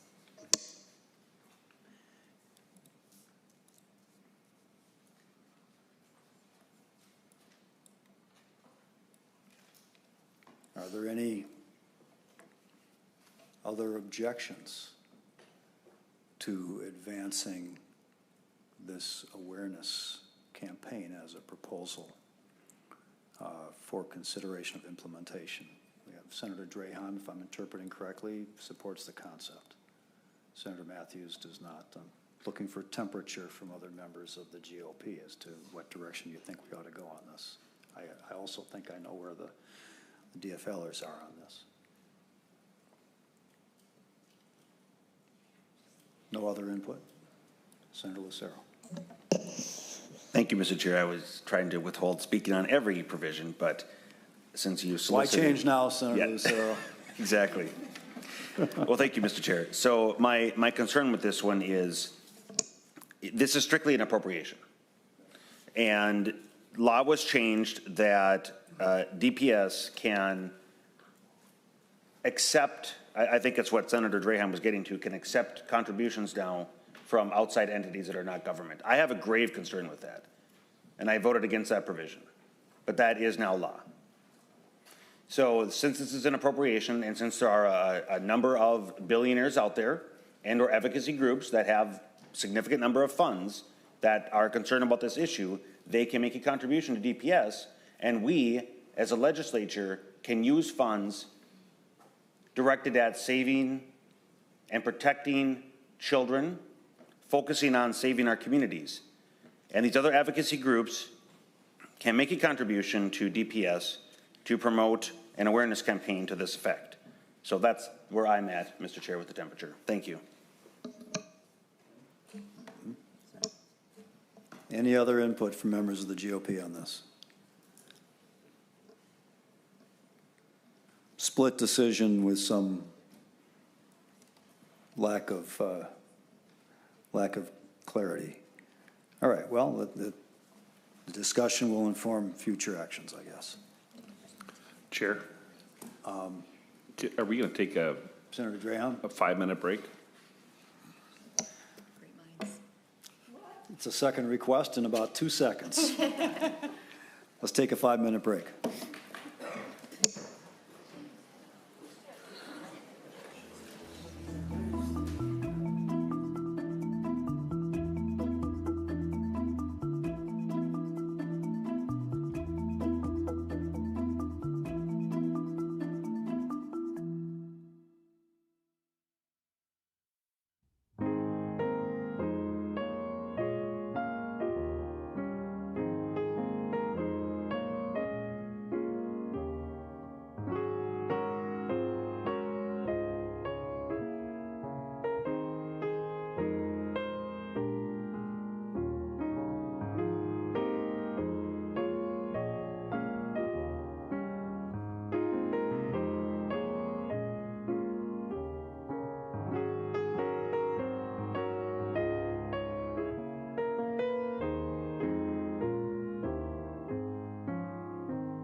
to approach it. We still are aiming for noon to be done with this process, and we've had some robust discussion up to this point on individual proposals. What I'm going to try to do now is to give about 5 minutes to each of the proposals, understanding there might be some that would take a little bit longer, but I'm hoping that we can focus our conversation concisely and succinctly on the proposal that is before us and on the merits or demerits of it, and more particularly, since I think we all have a pretty good idea of what each of these proposals are, since we spent all of Monday going through it, just giving an opinion as to whether you support advancing it or not advancing it. The next item before us then is item E on the agenda, the Violence Prevention Project Research Center funding. We had testimony on Monday about what that center is, what they do, and as with all these proposed funding or appropriations items, dollar amounts is all subject to need and understanding and available funds. But I'm asking, is there any consensus of opinion on whether or not there should be an appropriation to this research center for the work that they do? Anyone wish to give us their opinions on this right now?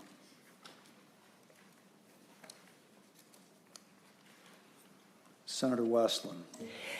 Thank you, Chair Latz. I have been a co-author on Senator Pappas's bills, and I frequently reach out to the Violence Prevention Project for information. They are nonpartisan. They do deep research. Their databases are exceptional.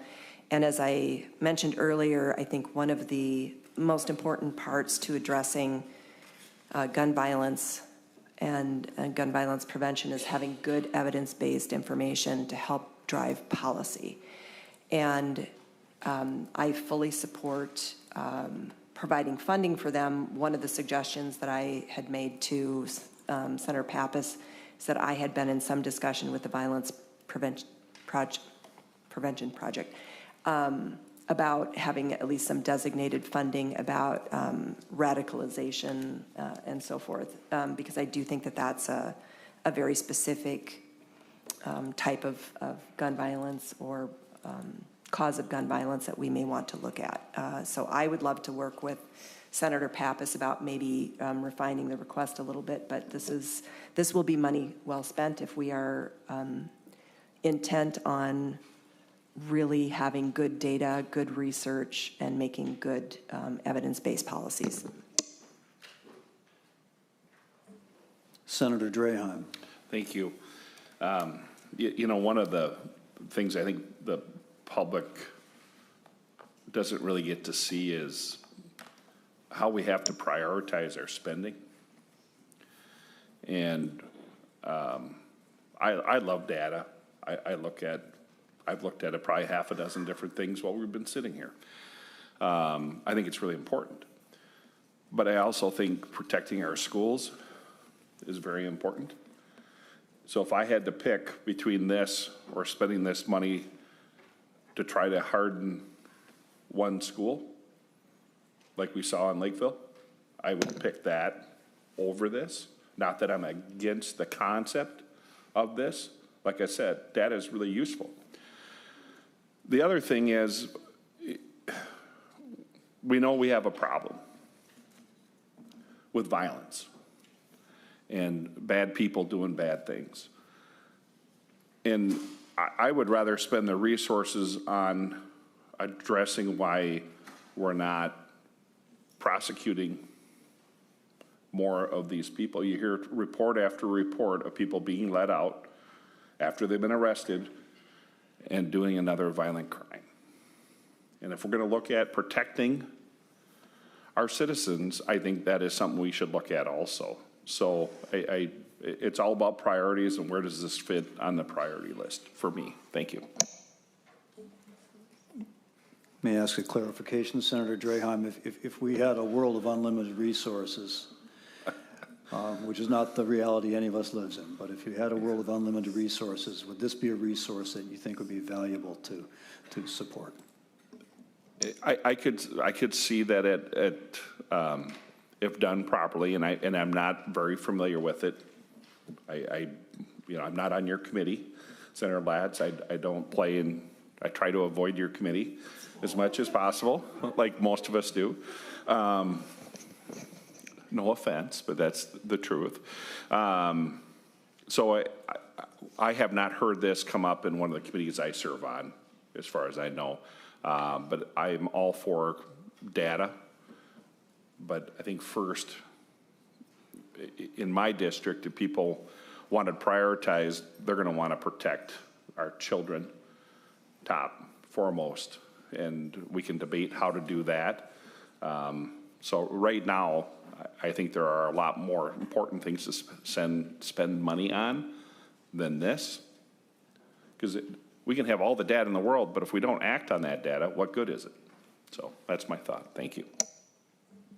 Thank you, Senator Draheim. Part of the purpose of the existence of this center is to not only gather data, but recommend strategies based on that data for protecting children, for preventing violence. And when we look at the shootings at the beginning of the summer, we look at Annunciation, we look at the Charlie Kirk incident, none of those shooters had prior criminal histories. So it's not only about, someone gets arrested and released, or anything like that, or mandatory minimum sentences, those kind of things. Part of it is how do we identify and intervene for people that are showing signs otherwise. And that's part of what this center does, is they try to find patterns in this data and recommend strategies like that. And if you listen to, thank you, Senator Latz, and I think we're on the same page with that, but if you listen to the police scanner up here in the Twin Cities, which I have done on numerous occasions, as much as you can get off of the scanners now, but it's two types of calls for the most part. It's either a shots fired call or a drug overdose. And when you listen to those first responders going out on those calls, there's so many of them waiting for a backup. And I can't imagine raising my family in that environment personally. That's why I live where I do. And one would think that we probably should have more resources available to respond on such awful calls. Last thing I want is a bullet hole in my house. And that would be awful. I would be very worried about my family. But we have parts of the state that we will not have people to respond to 911 calls. We had, during the last tragedy, which was awful, we all know that, we pulled resources out of rural Minnesota to come in and help fill in the gaps in Minneapolis. And that's great. That's probably what should have been done. But there are parts of the state where we rely on our state troopers. Thank you guys for being here. The men and women that work in the state trooper. My county that I live in normally has 2 officers on duty for the whole county. Most of my towns do not have police in them. They rely on the sheriff's office. They rely on the troopers to fill in the gap too. And if we're pulling them from the rural areas to come in and fix a problem, that we're not hiring enough policemen because we've defund the police and have cut hundreds of officers from Minneapolis. And now we're pulling what little resources we have in Minnesota, in outstate Minnesota, to come help. I have a problem with that. So if you're going to ask me what to do with money, there's a lot of things I would fund before I would fund this. Thank you. Senator Mohamed. Thank you, Chair Latz. Senator Durham, thank you for your comments. I think I will be as kind as I can when I say I'm really sick and tired of the ways in which you all characterize the city of Minneapolis in the Twin Cities. There are millions of people who live in those cities who feel that our city is great and is actually doing extraordinary work. And when it comes to the issue of public safety, it's an issue that's facing the country, not just the city of Minneapolis. Crime happens everywhere. And when there are more people, there are more problems. We have an obligation to do something about it. And in this body, we've proposed over $300 million for law enforcement. And every single one of your members voted against that. So excuse me when I say I'm sick of the ways in which you all characterize, because we bring solutions. In this body, we're talking about a work group to focus on the issue that happened in our communities. Gun violence. You don't want to talk about gun violence. Then we'll bring our funding for research on violence, which you all talk about how you condemn it, but you don't want to fund it. We'll bring funding for public safety, but you don't want to fund it. Why? Because it's coming from Democrats. You all want to say that we're not working in good faith, but we are. Mr. Chair. Do. Don't cut me off. Mr. Chair? I'm not Senator Lucero, after Senator Mohamed is done, I will recognize you. Okay, well, she needs to refrain. After Senator Mohamed is done, I will recognize you, Senator Lucero. And I will say on this side of the body, I probably am one of the nicest people. I don't ever talk badly about Republicans or Democrats. I think it's important that we work together on things that we can agree on. And I think there are certain things we certainly will not agree. We come from completely different districts. But I know my district wants me to do everything I can to make sure that kids are safe, that children are safe. We have families who are literally here because their kids were almost murdered. Some of them have been a part of that tragedy. And you sit here, you talk about the things that we're not doing or we could do, even though you have every opportunity to bring proposals right now to do something about it. And we would like to see that. Senator Lucero. After Senator Lucero, I told him I'd recognize him. Thank you, Mr. Chair. I just want to reiterate, if we are going to engage in healthy conversations on the merits or demerits of the proposals, it is not healthy to be telling the members why or why not they're voting against something. Questioning the motives, such as what we just heard. You guys, referring to the Republicans, are not supporting something. Why? Because it's authored by a Democrat. You are questioning motives. That is, are you admitting you're questioning motives? You just shook your head yes. And if that's what you're doing, if you're questioning the motives, it's not productive, it's not healthy, it's a violation of the rules of decorum. You have no idea why we're voting for or against, aside from what we say. And I think every single one of us has spoken very loud and clear. The proposals before us are either against the Constitution, they're not going to solve the problem, they're going after law-abiding citizens, they are not bringing direct solutions to safeguard our children in schools, they're not working to bring our communities safer, they're not focused on these other elements that are contributing factors. That is what we have said, and that is the motivation why we're either for or against different proposals. So questioning the motives, again, from the onset of today's meeting, I thought it was a very productive dialogue. We need to be focused on the proposals and language before us, not why or why not. It's not healthy, it's not productive, it's not moving us forward. So thank you, Mr. Chair. Just for what it's worth, the Senate rule against questioning motives only applies to floor debate. Doesn't apply to standing committees, and this is not even an official committee of any sort. But for what it's worth, just to set that record straight. Senator Durham, you wanted to respond? Yeah, thank you, Chair. My comments were reflecting my own district and what they would like to see in my district and how things that happen across the state affect my district. And, Senator Mohamed, like I said, we serve on every committee. We get along great. I have a lot of respect for her, and I hope she has a lot of respect for me. And we just have different districts. But I have to help the people in my district. That's what I was elected to do. and I try to keep a pretty open mind. A lot of the time we spend up here is on things that happen outside of my district. Not that they don't affect it, but the primary reaction, because we're a reactive body, I hate to say, is more metro-based than outstate-based. Good or bad, and I know that's where more people live.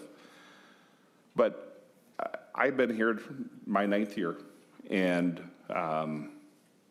you know, I've carried a lot of bills for public safety in schools. You know, I've tried to work on solutions. I'm a more solution-based. You know, what is the end goal?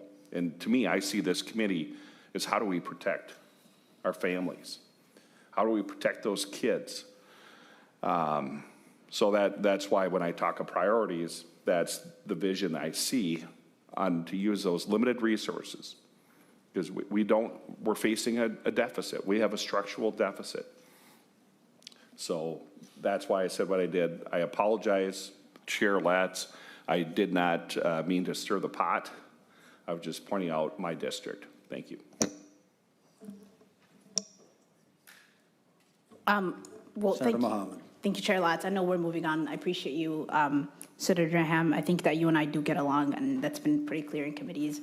I was not trying to assert any motives, but I do think that we have fundamental disagreements, and in this body and in this committee, at least work group, let's do what we can to get some consensus.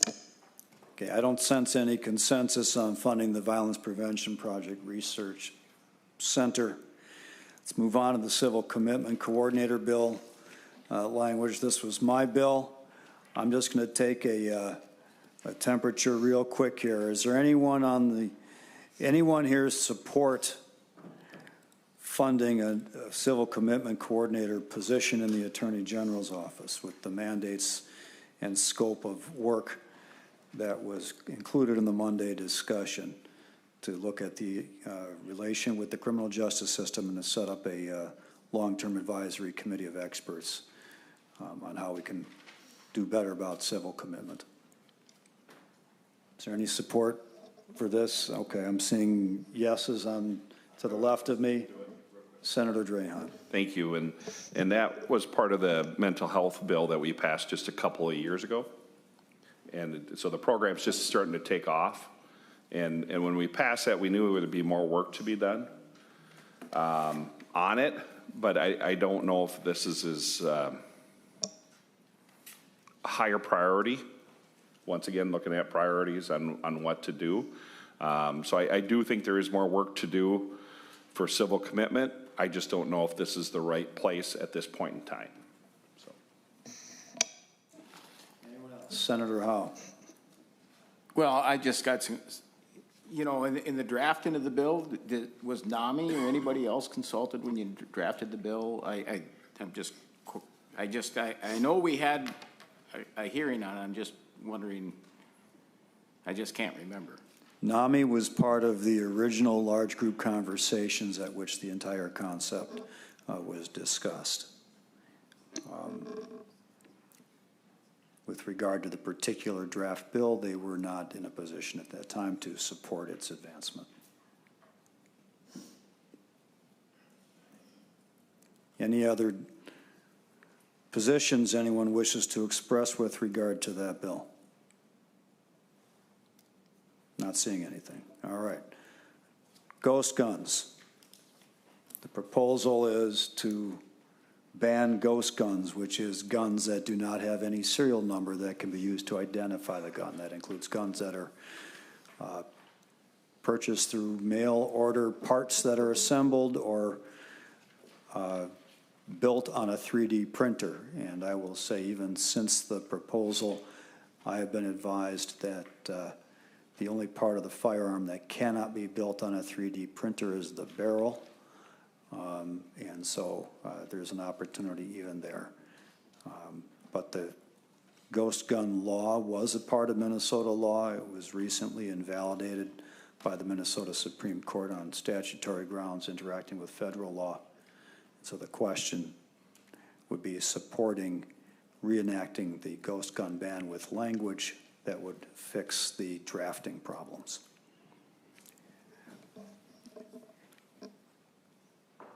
Okay, I'm seeing to the left of me a bunch of heads nodding yes. To the right of me, do I see any feedback on this? Senator Lucero. Thank you, Mr. Chair. So I am not on the Judiciary Committee, as you know, and I don't have a great deal of experience with this particular issue. Can you, when you say fix the gun, the ghost gun issue, can you help clarify, is it currently legal under law to create one's own gun or firearm? Can one either, whether it be 3D print or whether it be through parts, is the process of assembling or manufacturing for oneself, by oneself, their own firearm, is that currently legal? You know, I'm not entirely sure if that process of manufacturing one's own firearm is legal, but the law until the Minnesota Supreme Court decision was any firearm that you had was required to have a serial number so it could be traced. So, I mean, there may have to be some mechanism for assigning serial numbers at some point through the BCA, but that's the best I can answer you. Thank you, Mr. Chair. And then, so just to refresh, and so this proposal is not touching the issue of legality or illegality of creating one's firearm. This is dealing with creating a database at the government level to assign unique serial numbers of some identifier to be able to put on them, whether it's a newly constructed firearm or whether it's a firearm from 100 years ago that predates. Is that what this concept is getting at? Senator Lucero, the concept is to make sure that every firearm has a serial number. If there is a mechanism in place for serial numbers to be assigned through a government process for self-manufactured or assembled firearms, then that would be a way to comply with the law. If there is no such process in place, no government process for issuing serial numbers or database, as you talked about, then the only way to obtain a firearm with a serial number would be to purchase it through a lawful wholesaler, I suppose, an FFL. That would comply with law requiring serial numbers. But having unidentifiable, untraceable firearms, which are showing up more and more frequently at crime scenes, is a public safety problem. And this is an attempt to reinstate the ban that was invalidated. And thank you, Mr. Chair. One more question of clarity then. So firearms not newly constructed, but in the scenario of something that's 100 years old or predates, is that falling in scope of what you're getting at here for the requirement for a serial number to exist?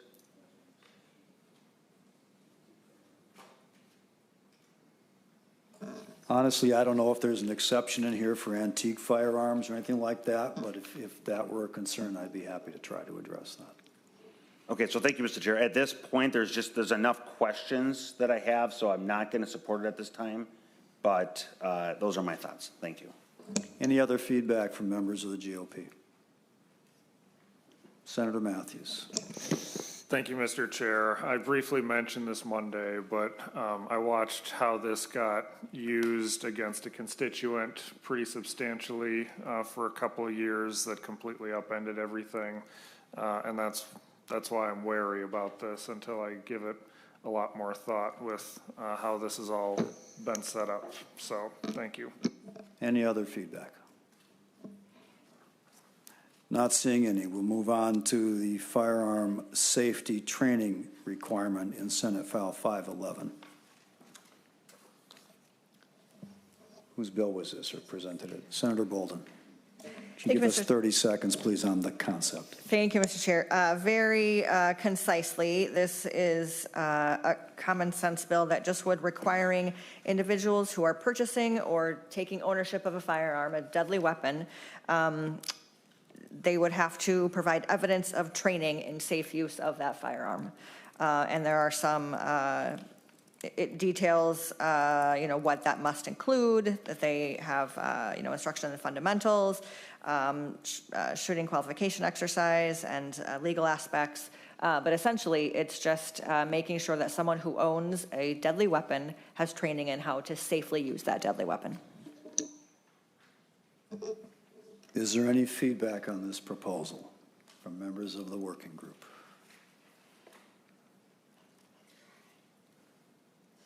I'm looking to my left. Any sense of support or opposition from the left side of the table? Support, okay. Any sense of support or opposition from the right side of the table? You know, Mr. My Chair. right, Senator Howe. Thank you, Mr. Chair. I guess to my right physically and perhaps ideologically. Go ahead. I think most people know that. But it does depend on your perspective, because you're sitting out there, I'm to your left. That's correct. We're going to advertise that. Senator Howe is to Senator Latz's left. It all depends on your perspective in life.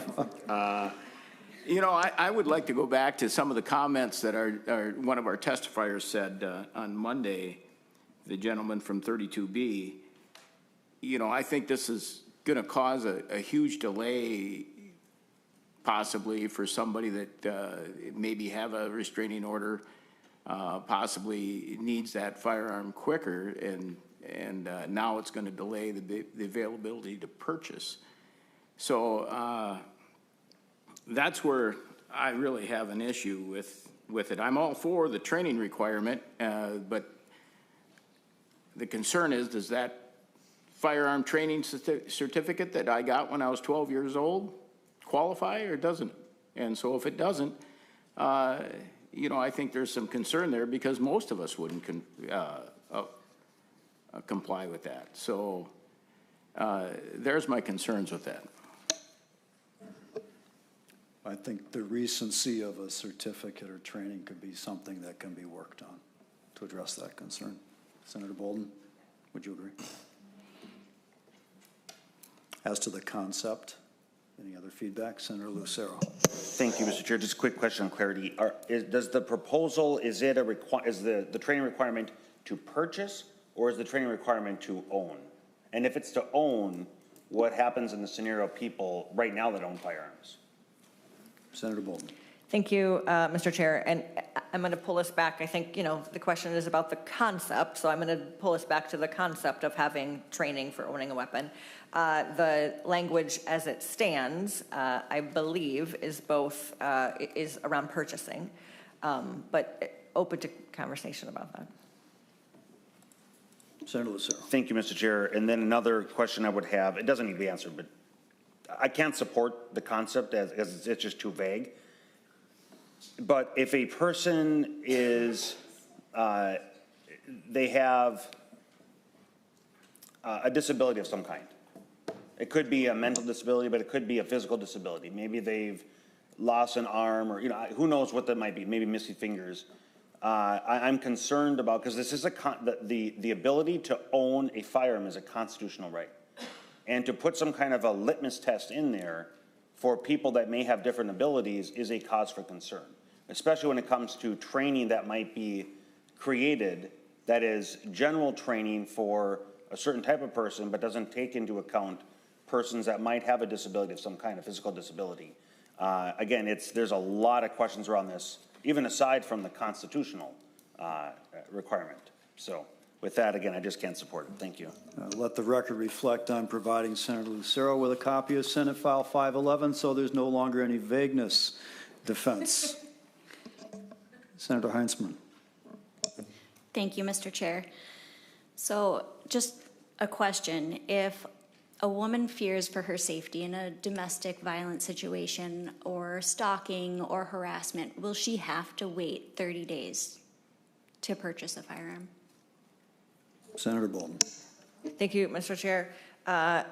Again, open to, and I should say this is a Senator Mann bill, so I'm speaking on her behalf a little bit, but I feel confident in saying that very open to conversations about the specific language, with the bottom line being, you know, a woman in a domestic violence situation who wants to own a gun.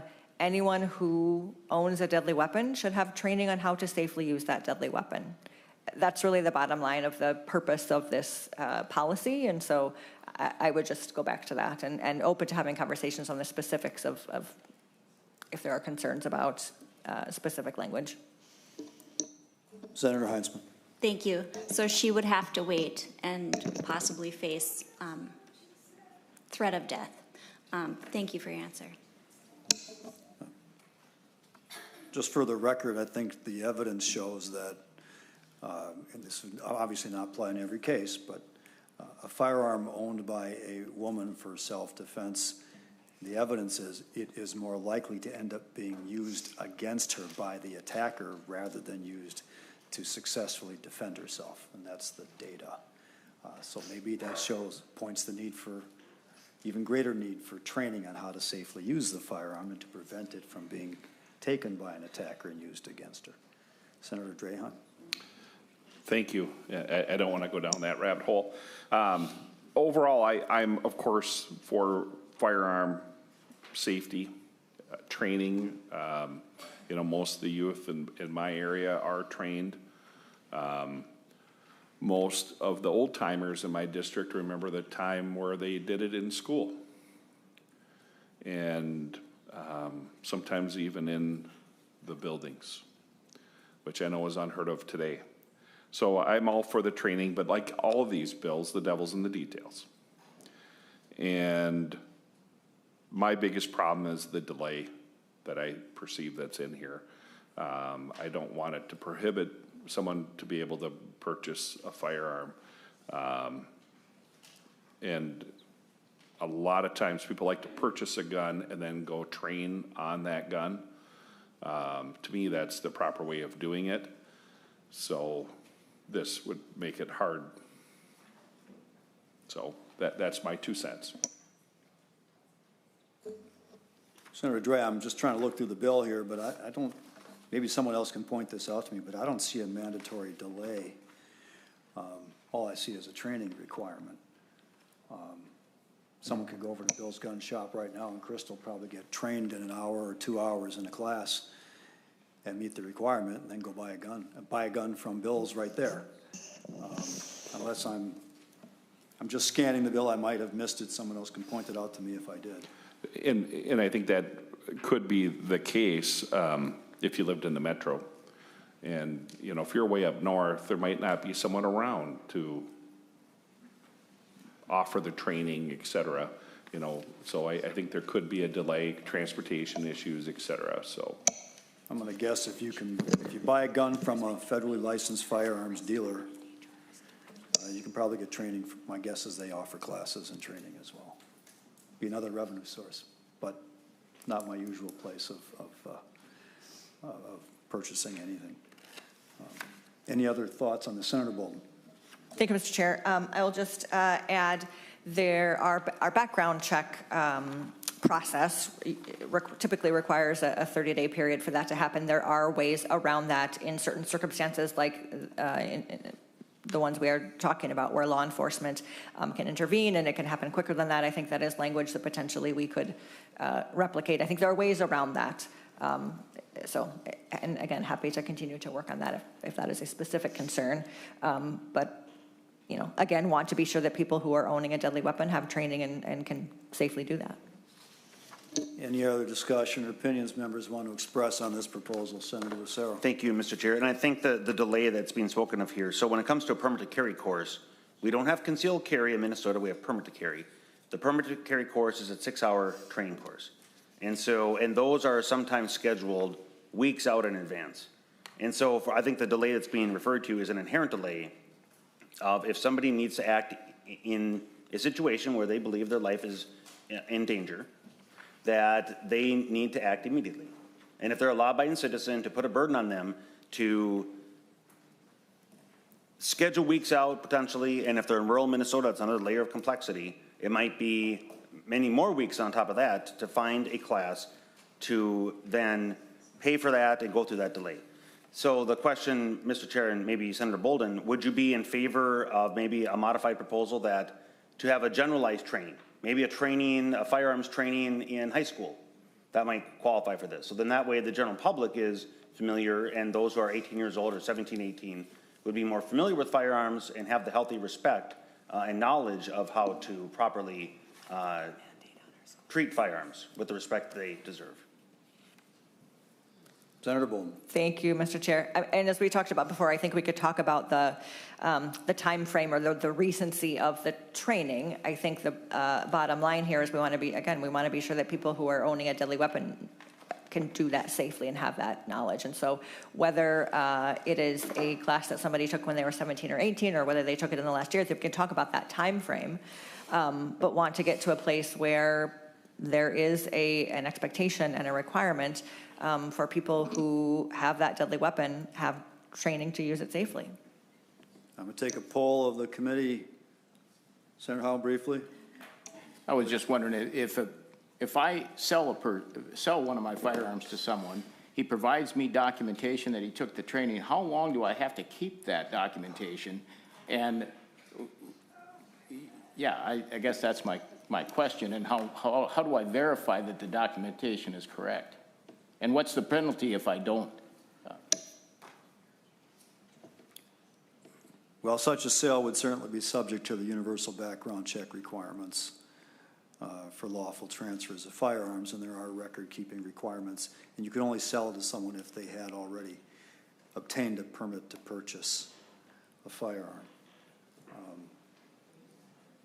Beyond that, sounds like some details that might need to be addressed, but the idea is the concept here of requiring firearm safety training before a transfer, a sale of a firearm to a person is permitted. Is there anyone on the GOP side that can say that they are in support of the concept? I'm not seeing anyone at this point, so we're going to move on. All right.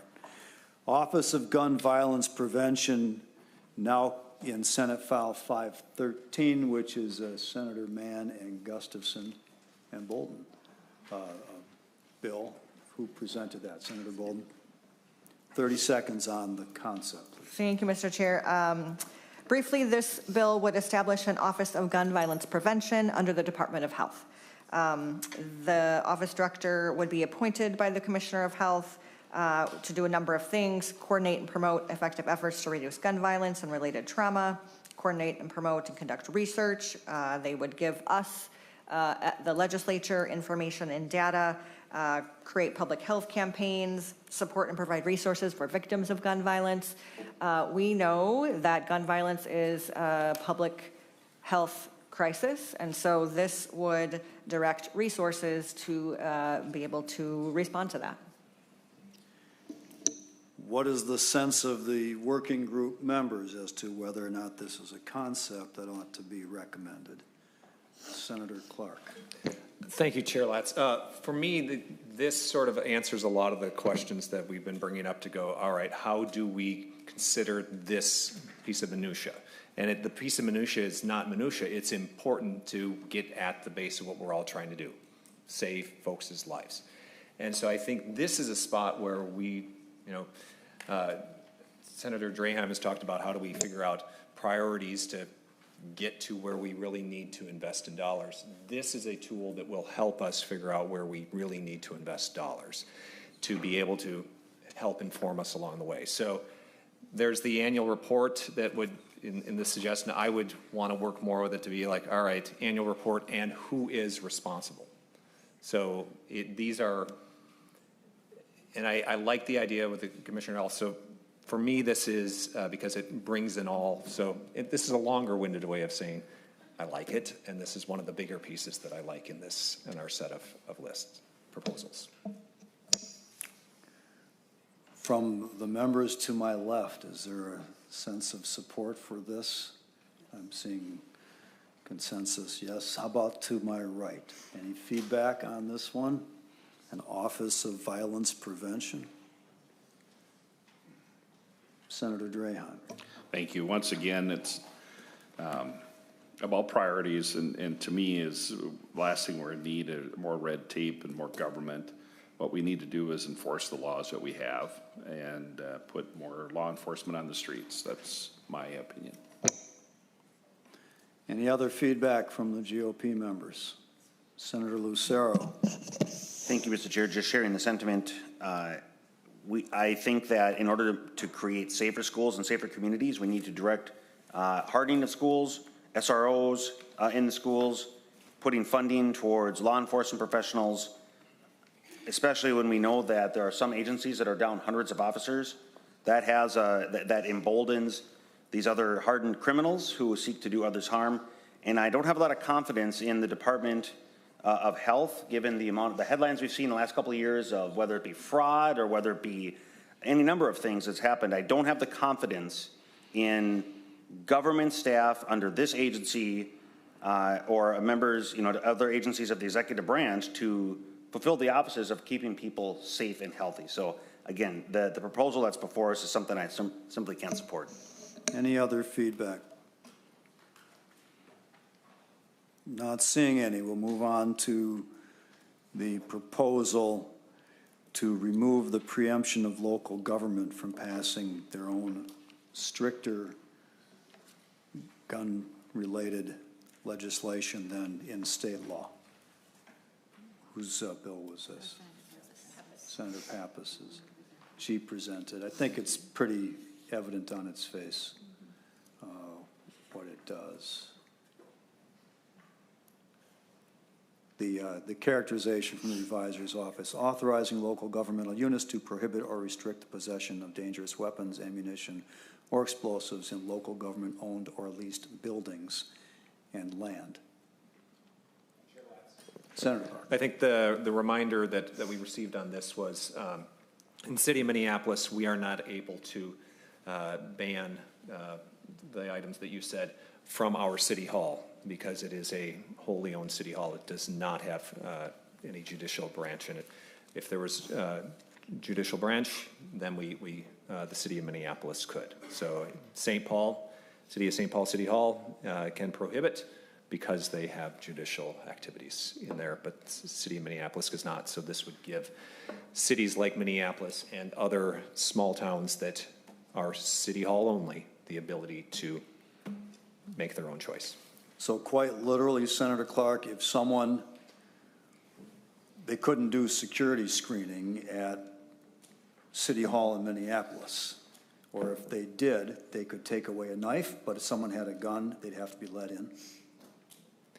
Chair Latz, that's my understanding.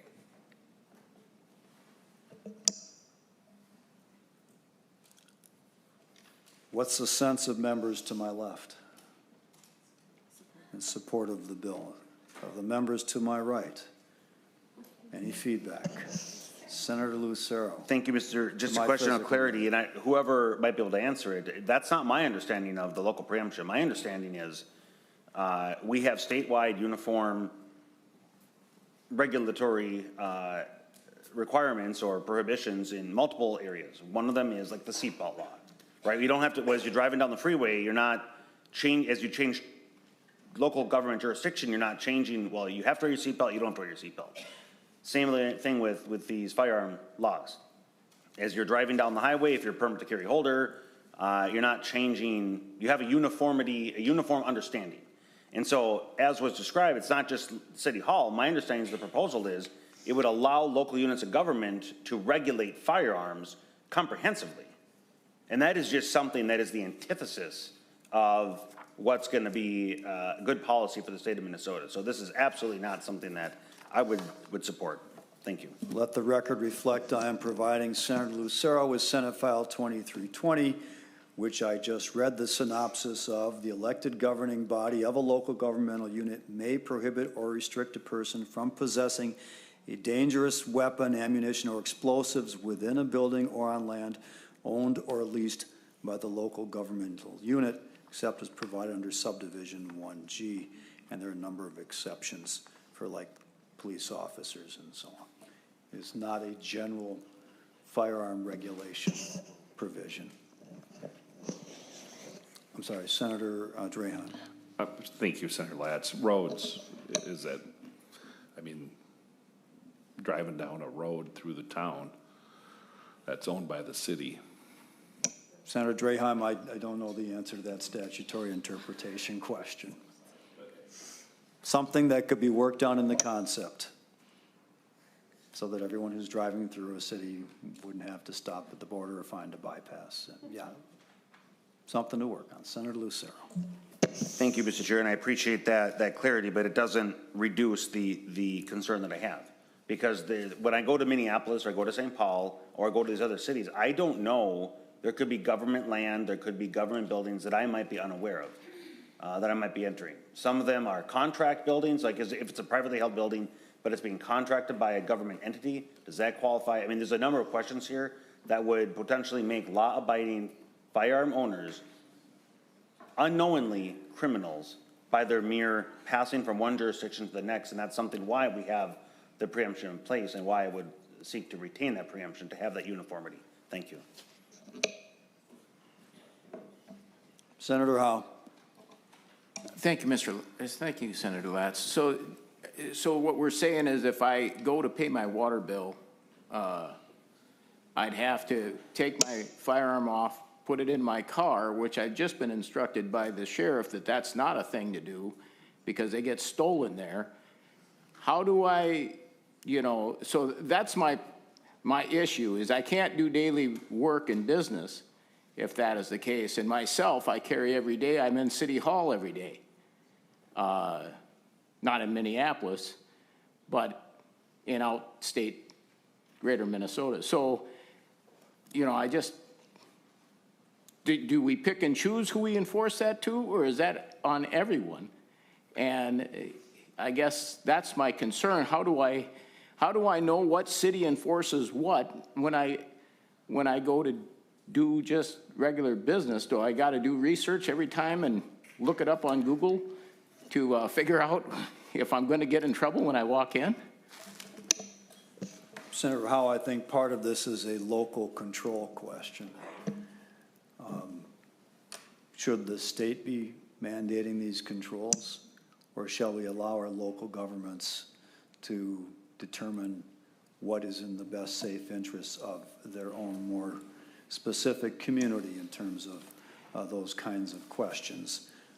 Ordinarily, I would think that you might find it more beneficial to give local authority rather than state authority to these kind of public safety questions, Senator Howe. And I'm also understanding that usually it's your wife who pays the utility bills, not you. I'm not being sexist here. He made a comment in committee once about exactly that point, so. She is the financial director of the family. I make it, she figures out where it goes. But my concern is there we got a patchwork of different laws all over the state on where, and it gets important because I can commit a crime with not even knowing that I'm going to do it. And I think that's the important thing, that this is one of those things that in a lot of things I am in favor of local control, but in this case, having a patchwork of different regulations where people can unknowingly get themselves in trouble, I think is not a proper path to go through. All right, any other final thoughts on Senator Draheim? Thank you.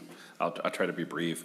A lot of us go to the county seat to look up information or work on permits, other various items. So we might not live in that community, but we have to go into that community. And numerous times I've had to drive to St. Paul to see a state office to find out information or defend myself or one of my companies over something that one of the state agencies had questions about. And so I think there are cases, a lot of cases, that you go into a community you normally don't live, and if you are traveling, and I know there are industries where they go into multiple county seats maybe on the same day. So I do think it isn't as cut and dry, as clean as what's being proposed. And I know that it was just recently reported that the response time in Minneapolis has gone up almost 40%. in the last 5 years. And I know they're trying to hire more people. I applaud them for trying to hire more policemen. But that 8 minutes, 8.29 minutes is a long time. You know, and I think we're punishing the honest people again with this bill. The criminals aren't going to care where the line is separating Minneapolis or Mankato or Montgomery or whatever community it is. The bad people are going to do bad things, and we should go after the bad people instead of the honest people. And I think this is just another example of punishing the law-abiding citizens. So I would not support it. All right, I don't sense any support from the right side of the table here. Assault weapons and large capacity magazines ban. What's the sense of the working group on this one? I'll look first to my left, as I have all morning. I see heads nodding in support of this proposal, and to my immediate right as well, the chief author of that proposal. Anyone else wish to express a position on this one? Any members of the GOP wish to weigh in on whether you support an assault weapons and large capacity magazine ban? Senator Lucero. I will just add, Mr. Chair, this is another example, both of this one and the next one, are examples that will not make our community safer, will not protect our children, and that's where we need to put the focus. And the evil people that purpose themselves to commit violence will break dozens upon dozens of laws, as was done in every single one of these horrific, tragic shootings. Dozens of laws are broken. If you add on a few more laws, it's not going to change these evil people who seek to skirt laws, to flagrantly disregard laws. And an assault on the Constitution and against law-abiding firearm owners is not the correct direction. So, again, those are my comments for this and the next proposal. Thank you. Senator Gustafson first, then we'll just go down the road. Thank you, Mr. Chair. I know that this is the big bill, right? This is the one that is probably would take the most amount of work to get to a consensus to. I think we can get there. I think this is just our first glance at what could be in the bill, what we could work on together. I think all of you know me well enough to know that I would be happy to talk with you. Senator Mohamed would be happy to talk with you about what it would take for you to get to an agreement to just work on the concept of what this could look like. And there are lots of conversations that we could have about what gets included, what doesn't get included. I just want to go back to something Hope's mom said on the first day, that you're right, Senator Lucero, there's no bill that is going to prevent every shooting from taking place in the future. That's going to take a lot of different things. And we can do mental health and we could do school security, but we're not going to do those two without also addressing guns. And I think what Hope's mom said to me that really struck me was that no policy is going to prevent every shooting from happening. But the next one, what kind of gun do you want the shooter to use? We have an option here of limiting the types of weapons that are accessible in Minnesota. And I think that's what we can agree on, is keeping some of these weapons out of the hands of the general public, some of the weapons. And we can talk about what that looks like, and we can make decisions about what should be included or not included. I think we really could come to a consensus on this. I would love to sit down with you all and work with things that you can do, that you can't do, and talk about those things. I hope we can get to a place where we can at least agree on a concept of the bill and what could go into it.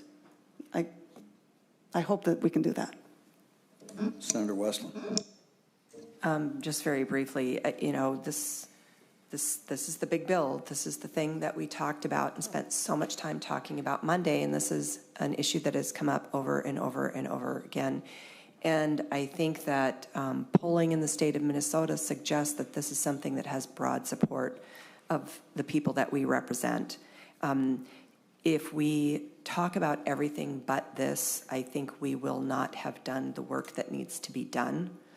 I've heard a lot of talk about hardening schools, and the fact is that that has actually not been shown to be especially effective. It has a negative impact on our kids.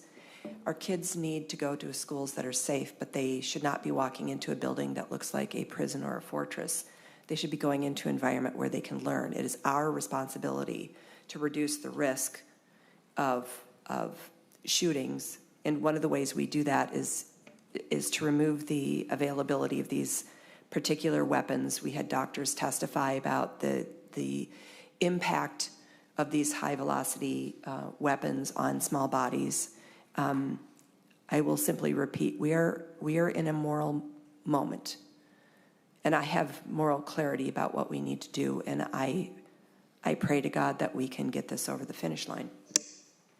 Senator Bolden. Thank you, Mr. Chair. I hope we can get to a place where we can pass this. We absolutely should. The majority of Minnesotans want us to do this.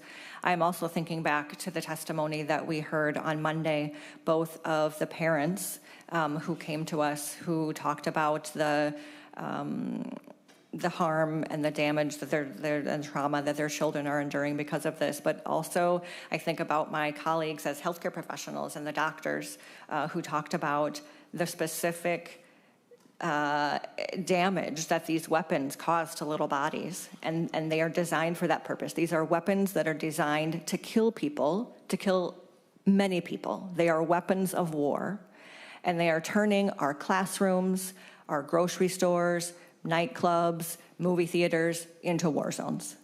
And it doesn't have to be that way.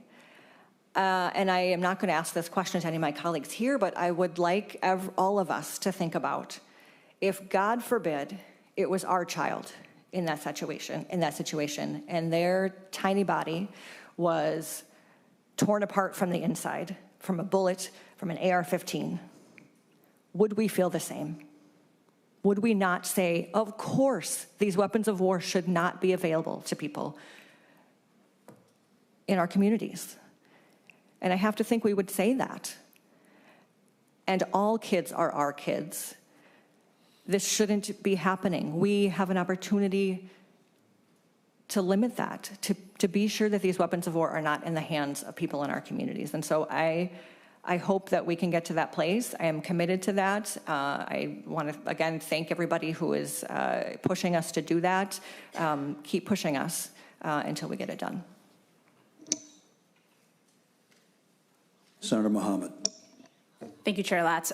First of all, I just want to take a moment to thank the families and all the folks who came on Monday to speak to what happened and their truth, and to let us know what they need from us in this moment. And I think that call is clear, not just from the families that have been impacted by this, but from Minnesotans. 60% of Americans support a ban on assault weapons.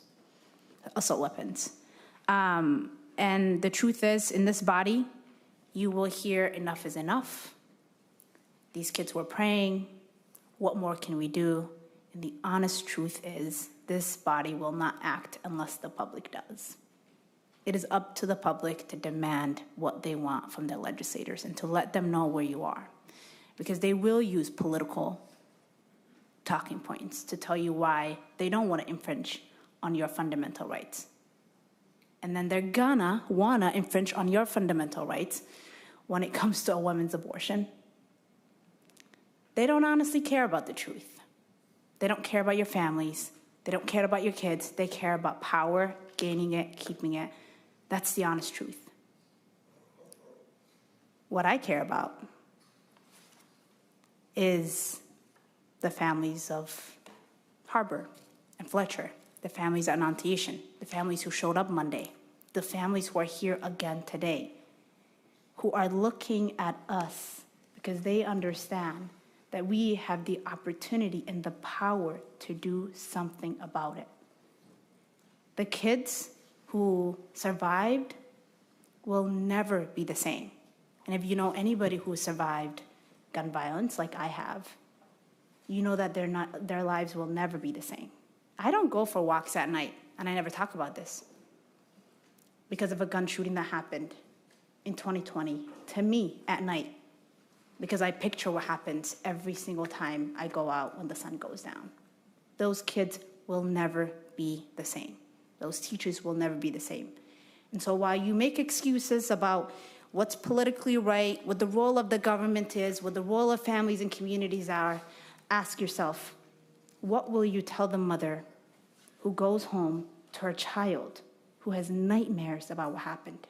What will you tell about the mother who doesn't have a child coming home and will never see her kid? We can agree on some things. We can disagree on some things. This is a simple and effective policy that works. It's worked in the 10 years when we had it as a federal law. You have the power to do something, and it's up to you, and it's up to the public to demand it. Senator Drahan. Thank you. Nice discussion. I appreciate it. This isn't a new proposal. It has been before. The body that it's been introduced before to ban assault weapons or assault rifles, however you define that. Like I mentioned before, the devil's in the details on anything. And there are problems with the bill, in my opinion, on constitutionality and how it's drafted, the definitions, et cetera. But in my district, which we're here to represent our districts, and there couldn't be two more opposite districts than Senator Mohamed and myself, majority of the emails I've gotten, it's like 100 to 1, if not 200 to 1, not to do this in my district and where I represent. I am a border district. I border Iowa. Even though I start in Scott County, I end up down by Iowa. And I don't think this bill is going to do what people hoped it would, or I think you hope it would do. And I think we all want to protect our children. I would do anything for my children or my neighbor's children.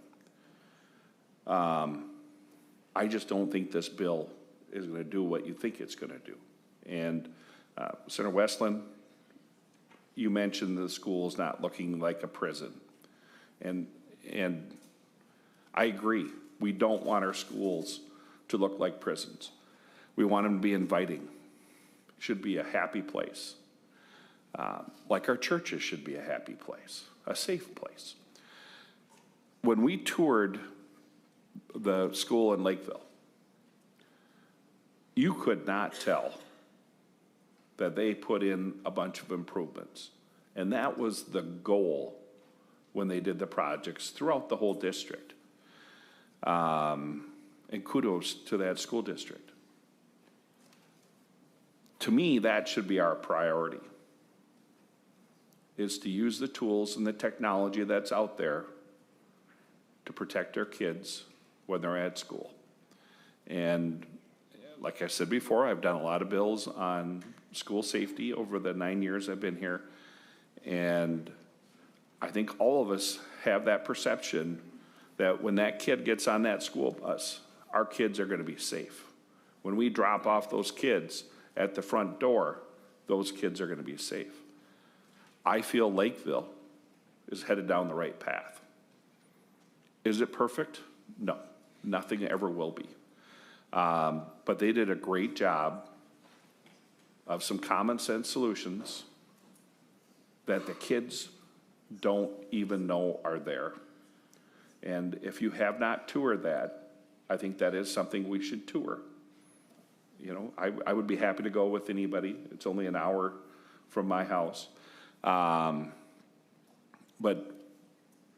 there's technology that will protect our kids. That's what we should be focusing on.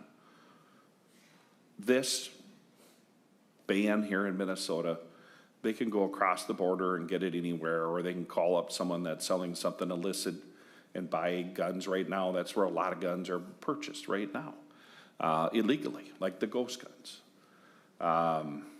So I applaud you bringing up the idea. I have no problem with it. I just couldn't support it. My district wouldn't support it. But I'm glad we had the opportunity to talk about it.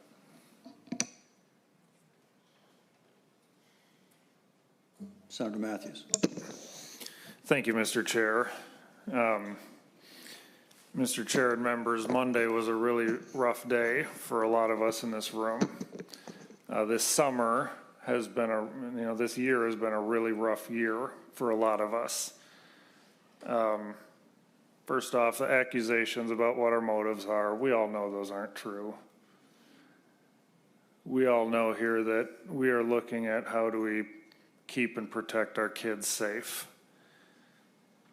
We know people work to get around laws.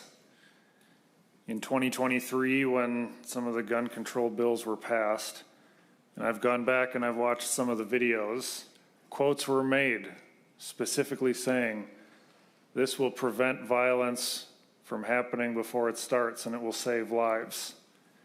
And yet we know how someone can get around it.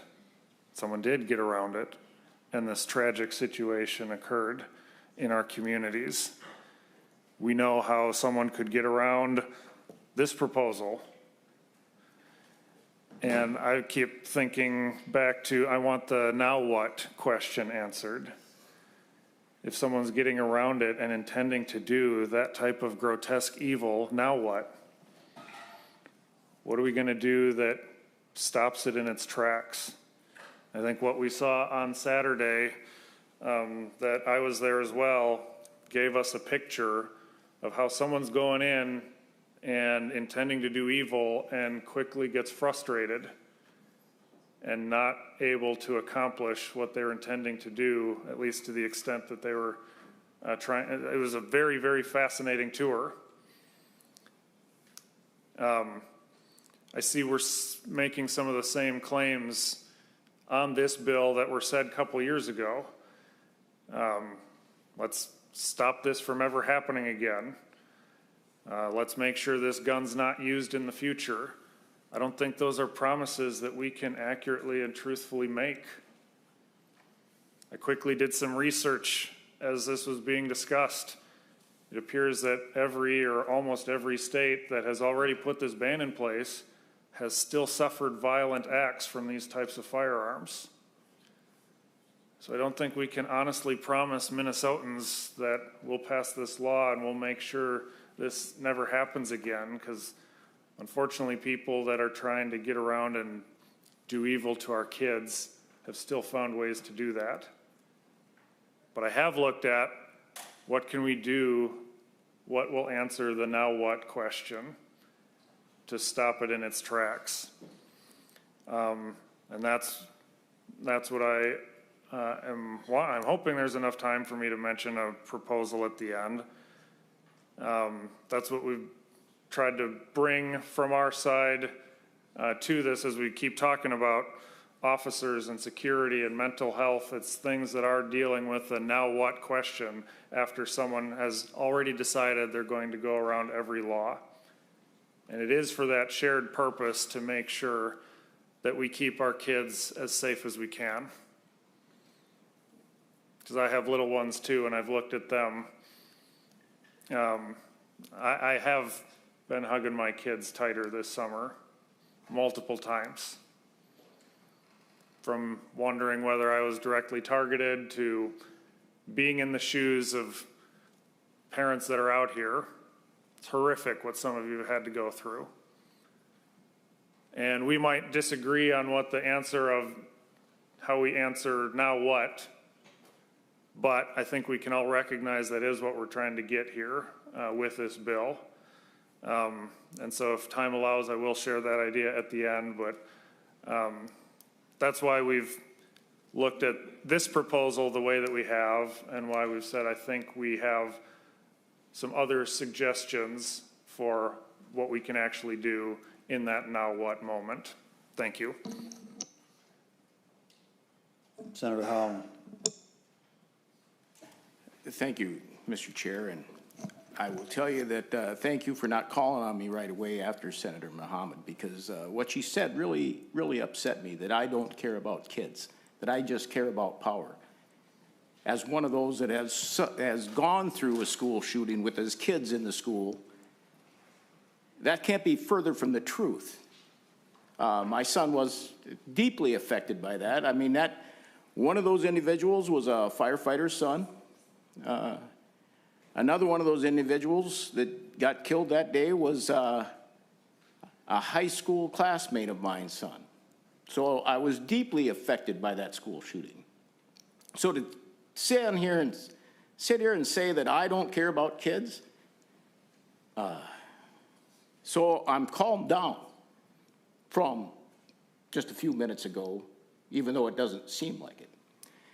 And I will say that I have probably had more lead fly by my head than anybody else here, because I have been in war. And it deeply affects you. And I'm not the same guy I was before. And that's why veterans issues are a huge issue for me. But I will say that the weapon I carried in war was not the weapon that I got in my gun safe at home. They're different. And if you don't understand that, you should go take a class on it or go study it, because they're not the same. They look the same. They may have a lot of the same operating features, but they are not the same. And so I don't believe your bill, Senator Mohamed, will make the changes that you hope so, because those of us that are law-abiding don't do these things. And the people that are going to do these types of things to children and to the innocent people are going to get those weapons, regardless if they're legal here or not. You go to Chicago, where Chicago points the fingers at Indiana. Chicago's got some of the toughest gun laws in the nation, but they got some of the highest shooting rates in the nation. And they point their finger and say, well, they go to Indiana to get the guns. Well, guess what? If the people that want to do evil here can't get their guns here, they're close enough to Wisconsin, they're close enough to Iowa, they're close enough to the Dakotas. What I would like to concentrate on stuff that we can do and will make a difference tomorrow. To me, this bill will be caught up in the legislation. That legislation, I mean, will be caught up in courts. It'll probably end up at the Supreme Court. I think we should do stuff like Lakeville did. That tour, I went there as a skeptic. I'm not a skeptic any longer. They did a fantastic job, in my opinion, and it's something that we, as far as I'm concerned, we should install in every school, public and private, in this state. And then I think we need to do what we haven't done since we closed our state hospitals, is we need to build out our mental health system and fund mental health the way it was supposed to be done when we closed those state hospitals. And we have neglected that. This bill, you had the trifecta. You could have passed this bill last year. The year before that, you could have passed this bill, but you didn't. And now you blame us. I think that is just a false narrative. So let's come together and do the things that will actually make a difference. And I'll make a difference immediately. Thank you. Senator Heinzman. Thank you, Mr. Chair. Again, I have another question for you. Being the newest member, you're welcome, Senator Clark. Do you believe that your caucus is 34 strong on this issue? And if yes, why would you not have passed it during the trifecta? And if no, why would those members object?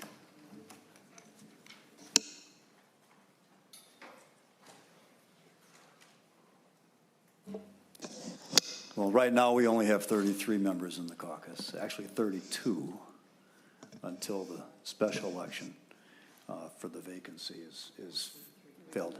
Or I'm sorry, we have 33 until there's a special election. We'll see how that goes. I think it's fair to say if this needs to be a bipartisan solution. And that's what we're trying to accomplish. Mr. Chair. Senator Heisman. So I think from that answer, you are not strong in your caucus as a collective group. And so the answer, or the question, the second part of it, is if you're not, what are the objections of the members in your caucus that would be opposed to it? I don't think it's a fair characterization that we're not strong. That's a pretty broad term. I think it is fair to say in 2023 and 2024, there was not 34 committed to voting in favor of such a bill. Either way, I think we need a bipartisan solution. I will let the opponents speak for themselves as to why they don't support it. I'm not going to characterize their positions for them. Senator Mohamed, you wanted to add something? Yeah, I'll just add, my comment to this earlier were not just for a particular side of the aisle, for the record. It was for everyone, because you have the opportunity to do something about it. I also reject the notion that this policy doesn't impact gun violence, because it does. And the statistics and the numbers show that when this ban was in place, that mass shootings went down. And so I think when you look at states that have passed it, the numbers have actually gone down.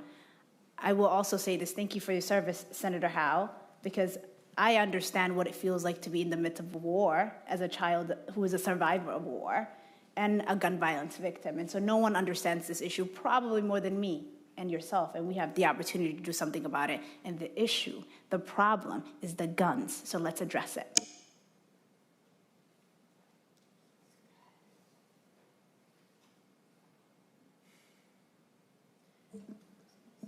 I'm not sensing a consensus here.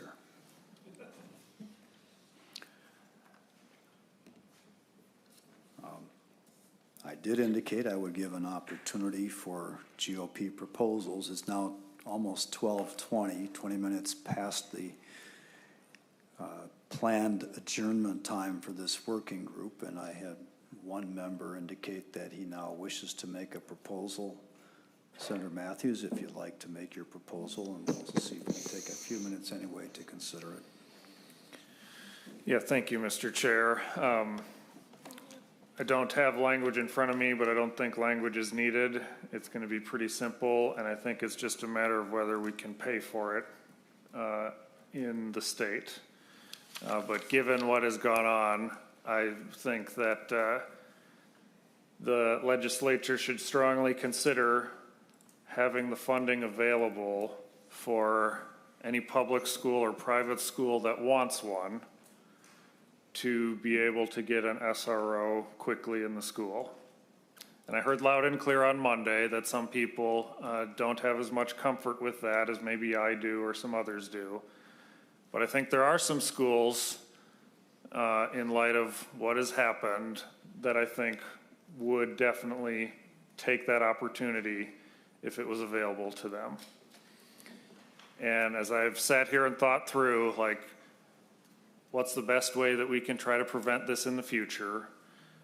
We heard about, like, it was 4 minutes response time a couple of weeks ago, and props to every one of our law enforcement that ran right into the face of danger. We all know 4 minutes is still a long time for someone that's inflicting evil on our kids to keep doing damage.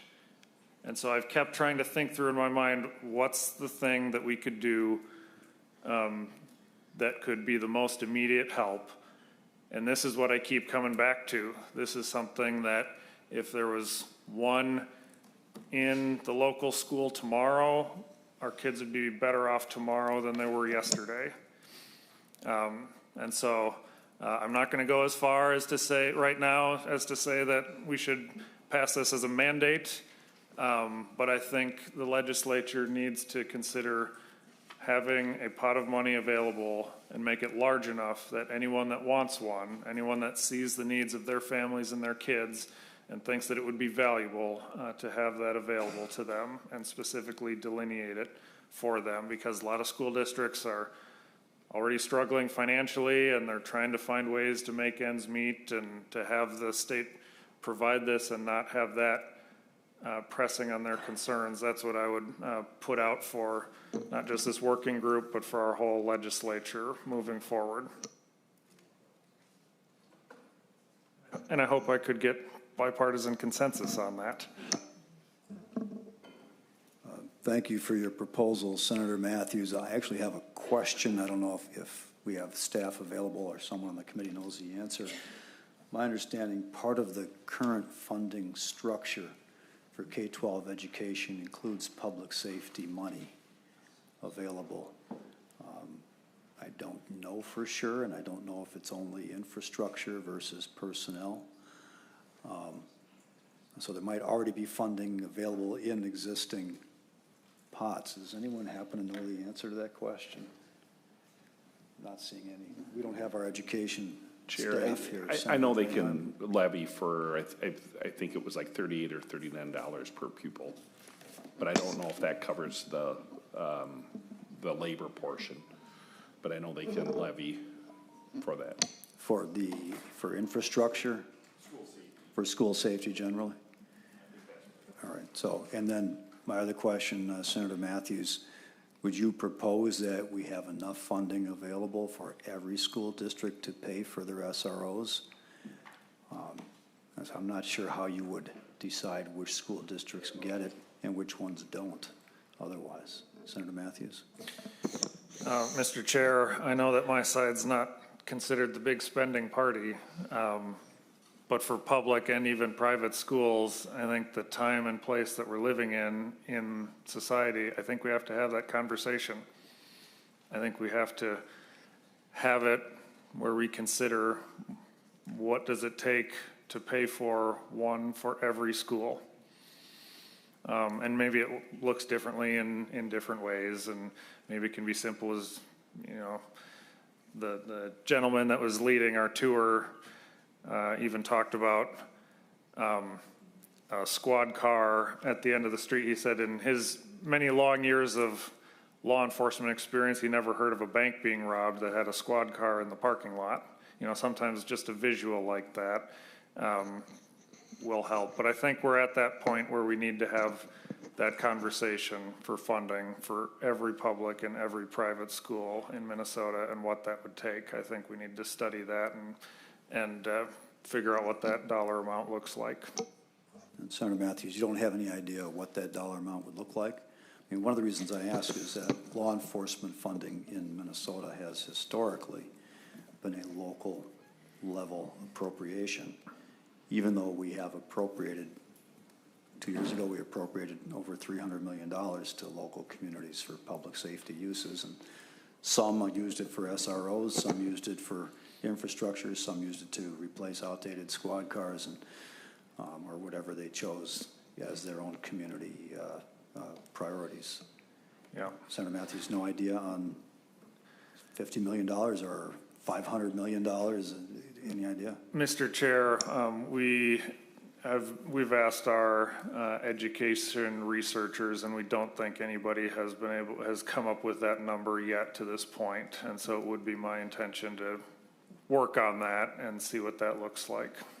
Senator Gustafson.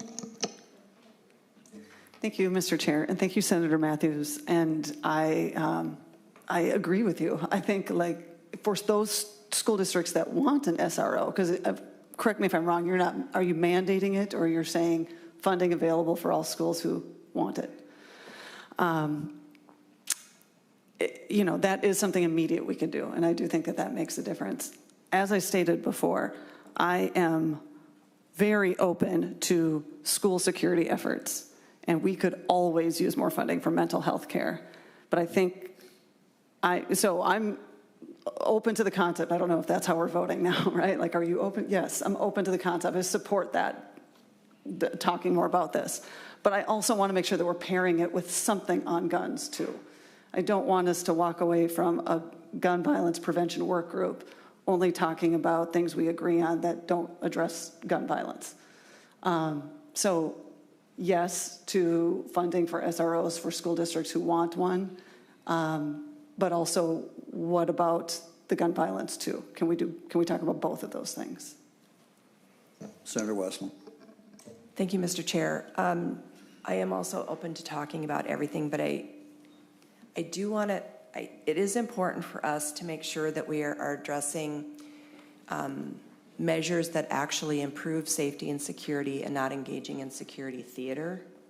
And I'm not saying that to dismiss the idea, but there is research, and I think we should look at research to see what's helpful on this. But there is research that suggests the presence of law enforcement officers has not had a deterrent effect.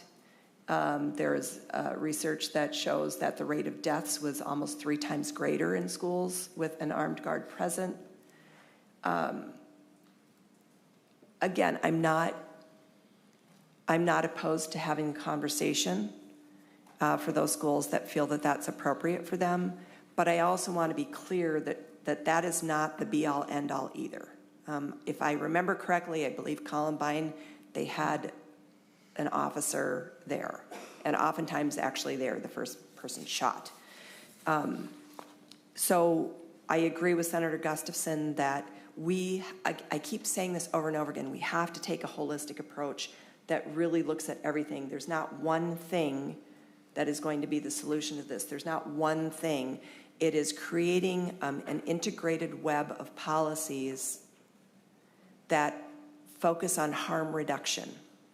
Because nobody is saying we are ever going to completely rid ourselves of gun violence. But there are things that we can do that will reduce the risk, that will reduce harm.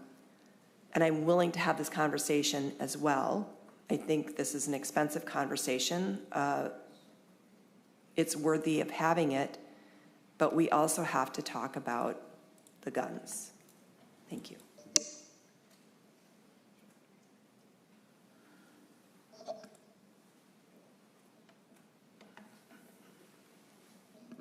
Any other discussion on Senator Mathews' proposal? Sounds like there may be some bipartisan consensus to move forward with fleshing out some options on this concept. Are there any other GOP proposals for our discussion today?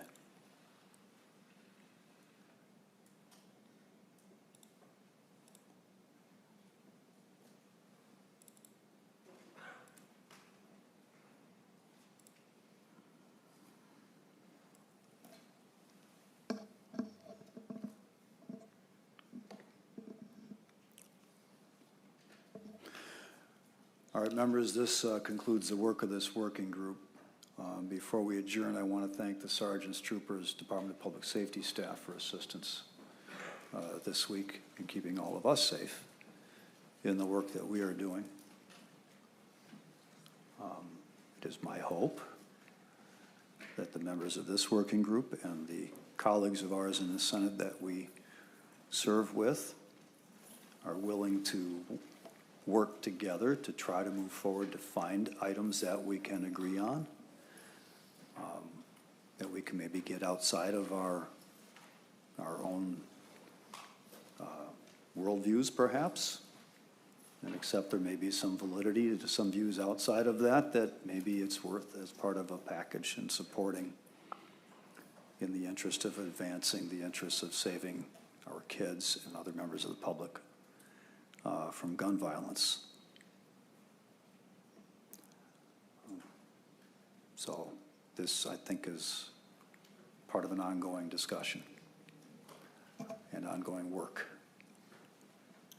And I hope that we're all ready to do that work.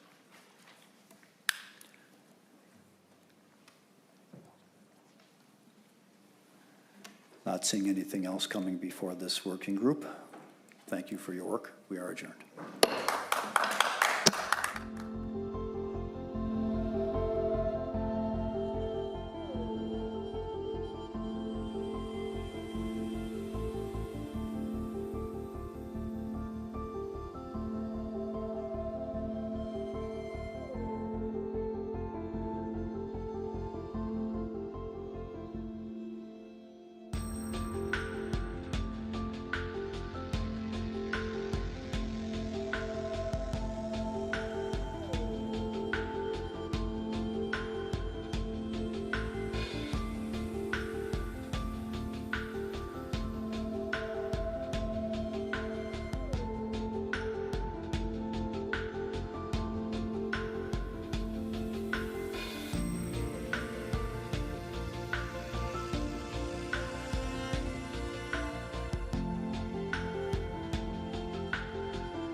All right, good afternoon. My heart is heavy today as we remember and mourn the tragic shooting at Annunciation Catholic School. As a mother and a legislator, I can't begin to imagine the pain these families are enduring. My prayers are with them, their loved ones, and the entire Annunciation community. I want to thank the brave testifiers that came on Monday. They came forward to share their stories.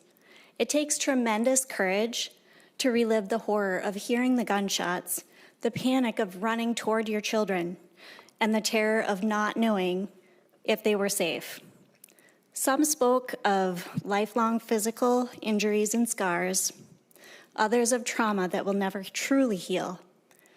Their voices matter, and their experience must guide our response. This heartbreaking act of violence reminds us that protecting our children must be top priority. Every student deserves to feel safe in their classroom, and every parent deserves peace of mind when they drop their child off at school. We must act with urgency, strengthening school safety, improving access to mental health support, and ensuring that violent criminals face real consequences through mandatory minimum sentencing. Minnesotans deserve safe schools and safe communities, and I'm committed to seeing that happen. Minnesotans and families want action. We want safe schools, strong communities, and leaders who will take crime seriously. I'm committed to working with my colleagues to pursue real solutions that protect our children and uphold justice. Annunciation, we grieve with you, and now is the time for real solutions, not just slogans. Thank you. You know, I don't know if I should actually speak, because most of what I had to say, I think I've said it already. I truly believe that we need to do things now. The issue is, and we all want to protect our kids. We all want safe schools. But the issue is how do we get there? How do we do it? We can pass all these gun laws, which I believe will be tied up in court and won't take effect, if they ever take effect, for years. And we're going to put all kinds of ink on paper. Ink on paper does not protect our kids. But after touring the Lakeville School District and seeing what they did to harden their school in the way they did it, I think is a very important tool that we need to apply to protect all of our kids. And of course, as Senator Heitzman said, we need to address the mental health issues, and we need to build out the mental health system that still is not there. Thank you. Senator, while you're up there, why did Republicans not bring more proposals to this working group about mental health and other issues? Well, we had a short, I learned on Wednesday, late Wednesday, that we had to have our proposals in by 10 a.m. Friday in bill format. You know, I didn't want to bring I do have a proposal, but it's not written out. It's being drafted. I didn't have time to make it happen. So given, yeah, they said our leadership knew, but we didn't know exactly who else was on the committee.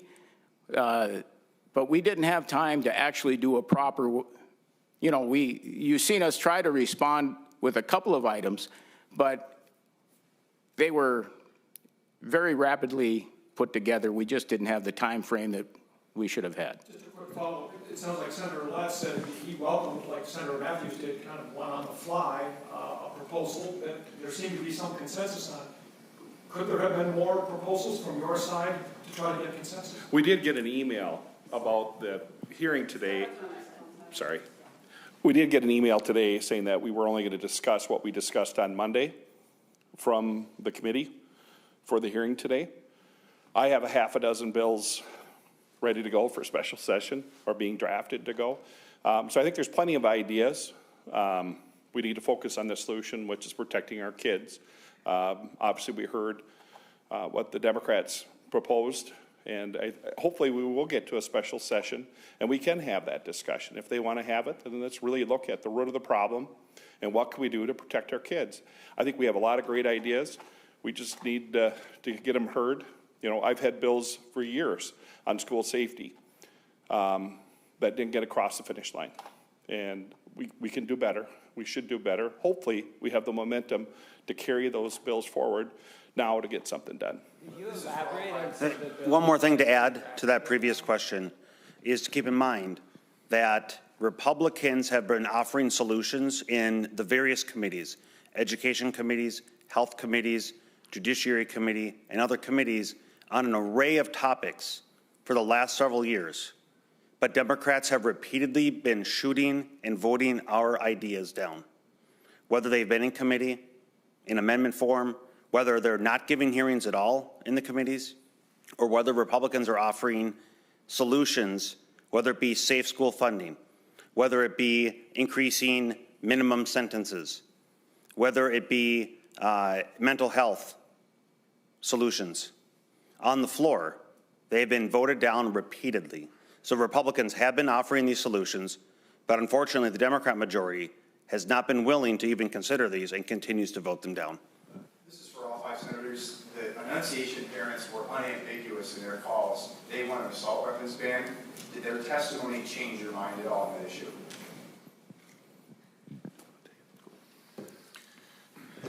Yeah, like I said, Monday was really powerful and was really sad to hear all of those. And a lot of these bills about guns are going to be very tough discussions. And they've had bipartisan opposition in the past. Our legislature is so closely divided that anything that we do will have to be bipartisan supported. So whether that bill will get from bipartisan opposition to bipartisan support, you know, I speak for myself. I think there's still some problems with that method. But the way I went about it is we have to answer the now what question. How do we make sure that someone who has gone around every law gets stopped and prevented from inflicting harm on our kids? Which is why when we got the opportunity to bring more proposals, I said, in everything I'm thinking through, this is what I keep coming back to, is I think probably the lowest hanging fruit of what we could do that would have a positive impact immediately. And that's what we need to do, since this special session will have to be a bipartisan session in both chambers. Senator Heinz, could you step forward? You mentioned being the newest member of the Senate, probably the closest to the electorate since you were just elected. And as a mom, did seeing and hearing those moms have any impact? It was extremely impactful. I had tears. I think a staff person was kind enough to bring me tissues. It was heart-wrenching to listen to their stories, absolutely.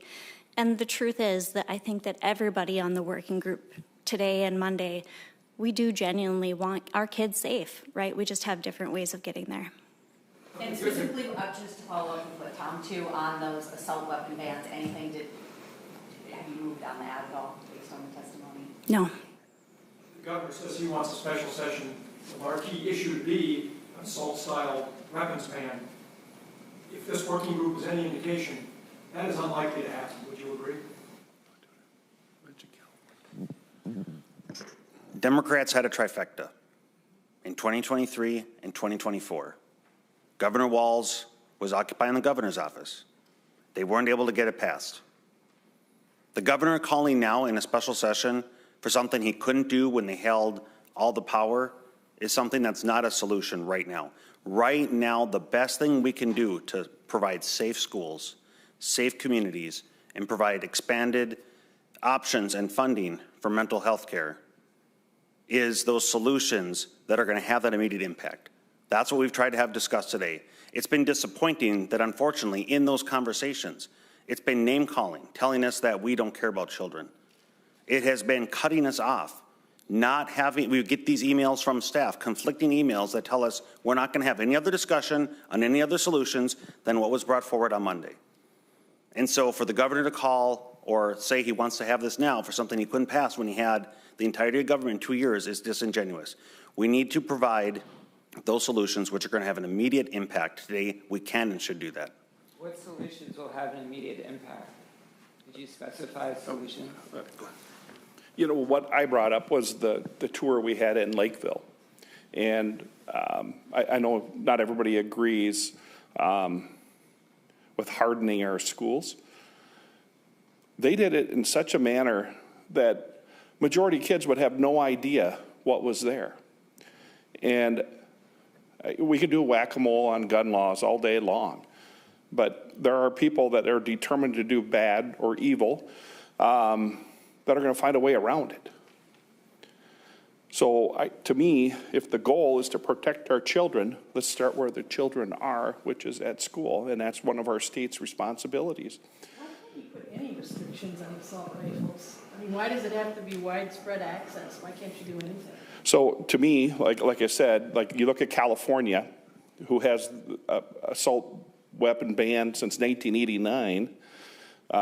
They have one of the highest cases in the country of assault weapon shootings.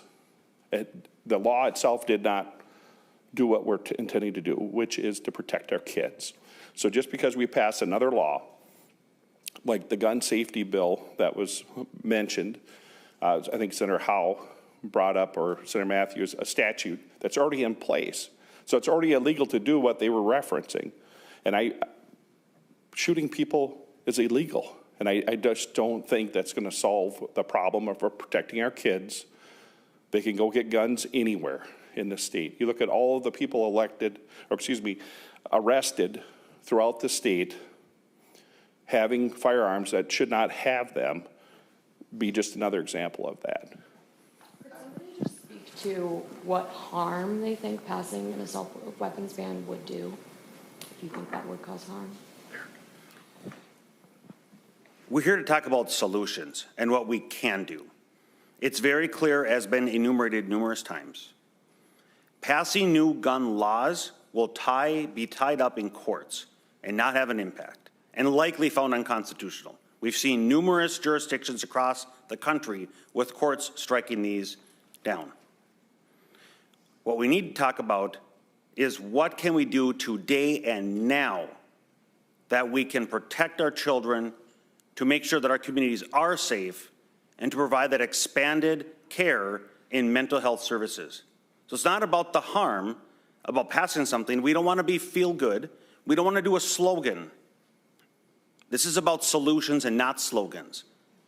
And that's why Republicans are continuing to have these proposals that will have real positive impacts for all of Minnesota and to protect our children. It's obvious from the discussion that a firearm means something different to someone in more of a rural area versus in a city.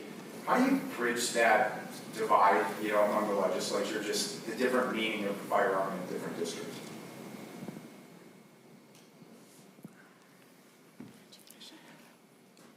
I think we need to have an experience, right?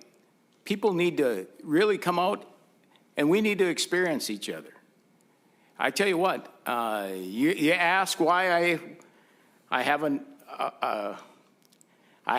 what you would call, I have a 223. I can put in a 30-round magazine. People say, why do you need that? Well, the thing is I like plinking, and I like shooting it. It's fun, believe it or not. And unless you've tried that, you don't know it. And I think there's a lot of fear on firearms because they're not familiar with them. And I think everybody should take the time and go to a gun range. Go and shoot some weapons. Get familiar with them. You'll see that they're not scary. They're just a tool. And I enjoy it. It can be a stress reliever, believe it or not. So you say, what harm? Well, you're taking away something that people enjoy. And if you've never done it, and I see the face there, oh my God. Well, have you ever shot a gun? Have you ever went out and experienced that? So it's, some people, it's a stress reliever, it's an enjoyment to go out to the range and, you know, to try and get that shot in that shot group to be covered by a nickel or a quarter at 100 yards, that's something to achieve. And so it's something that putting rounds on paper is kind of fun. Is there more to it than just it being a hobby or being fun? Do you think there's some sort of, maybe able to speak to maybe, I mean, usually people talk about the Second Amendment in terms that are broader than hunting or fun, right? Yeah, it's how me and a lot of other people protect our kids. A lot of us in rural areas often have long response times, even on a good day. It's our constitutional right to self-defense, and we have it to make sure that we and our kids stay safe. And many, many families, I mean, I've got school groups in my district that are training awesome young kids on teams for proper handling and usage and are making awesome citizens that are responsible, that will be law-abiding, that will have the proper respect and use. Yeah, it's for our families, it's for our kids, it's to make, and for those that live in very rural areas, it's that first line of defense before law enforcement can respond, and it's our constitutional right to be able to keep protecting our kids like that. Well, I think one of the reasons that I think you need to take a look at the Constitution and the Bill of Rights. When was it written? That was written after our war with Great Britain to try and gain our independence. And take a look at why the Second Amendment was there. And has nothing to do with hunting, has nothing to do with having fun. And I think there you'll find your answer why it's important to maintain it.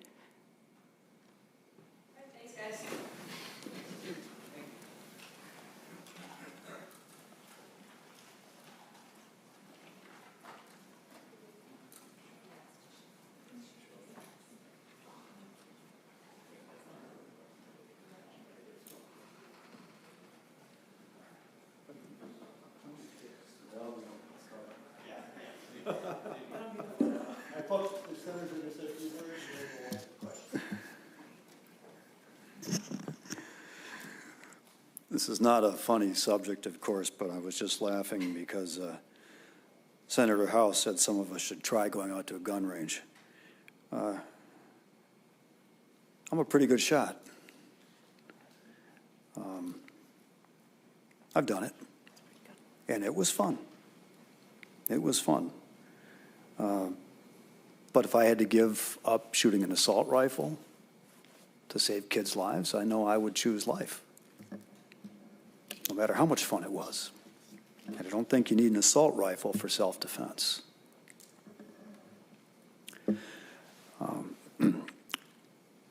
I'm really disappointed.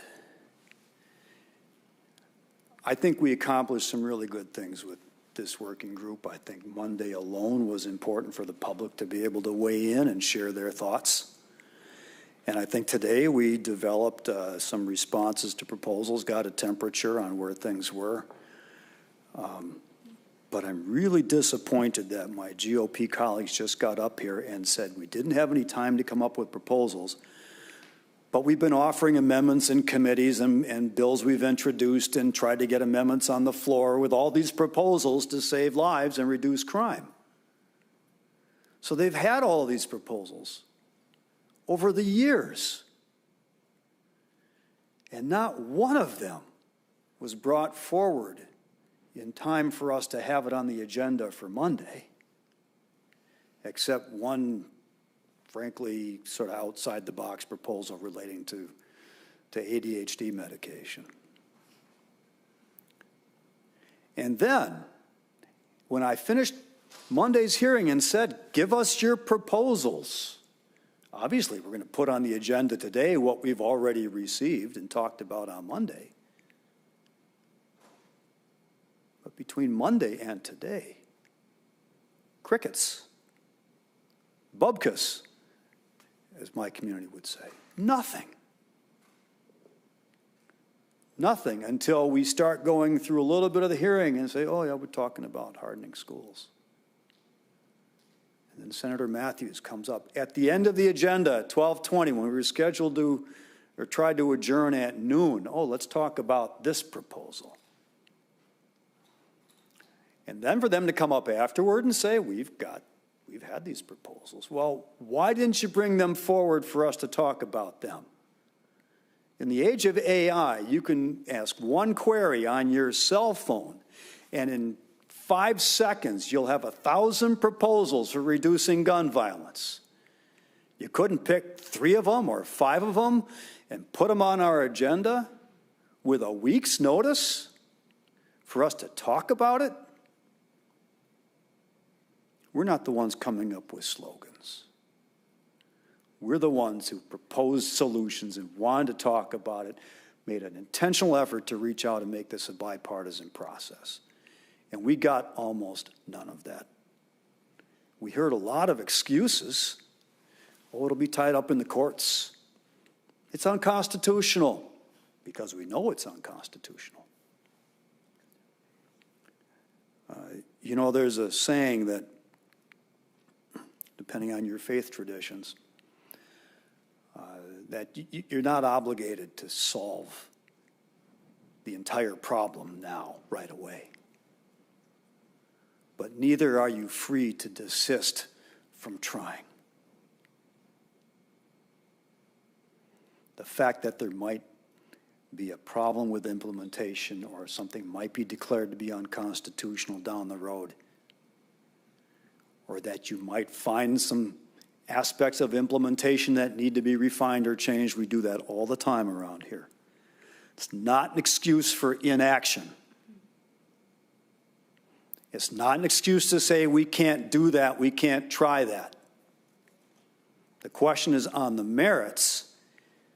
Do we think it would be successful in accomplishing our goal of reducing gun violence? That's the point.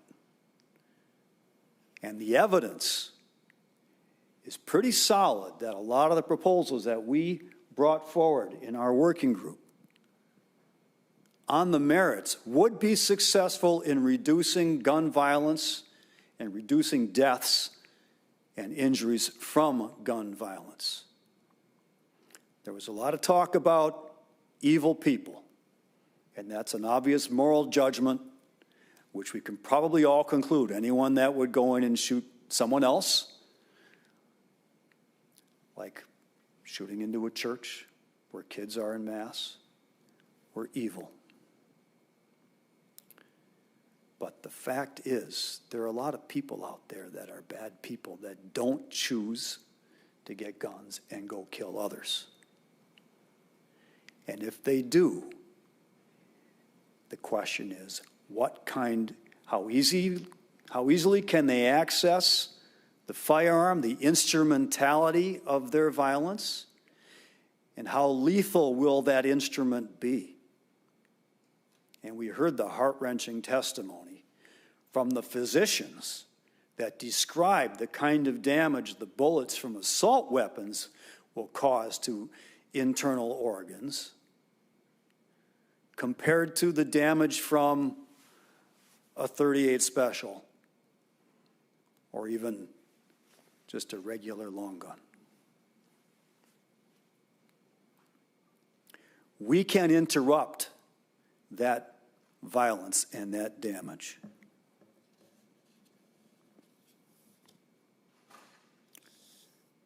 You can't separate the guns from this equation. You just can't. And our proposals recognize that. For enunciation, the shooting was not in a school. We could harden every school in Minnesota. The shooting was in the church, through the stained glass windows, from the exterior. Is the state of Minnesota going to pay to put bulletproof glass in front of every external window on every place of worship in Minnesota? Is it the taxpayer's obligation to do that? What does that even say about our morality if that is the solution? Wouldn't it make more sense to try to get to the person first before that violence occurs? That shooter had no criminal history, possessed the firearms lawfully, and is now dead. So a mandatory minimum sentence isn't going to have an effect on that shooter. No punishment in courts there. I haven't walked into my place of worship in years when there was an event going on without walking past a number of armed security and others screening people looking for signs of risk. But we haven't locked down, built up walls around my place of worship. And I would not want any community of faith to feel they need to do that.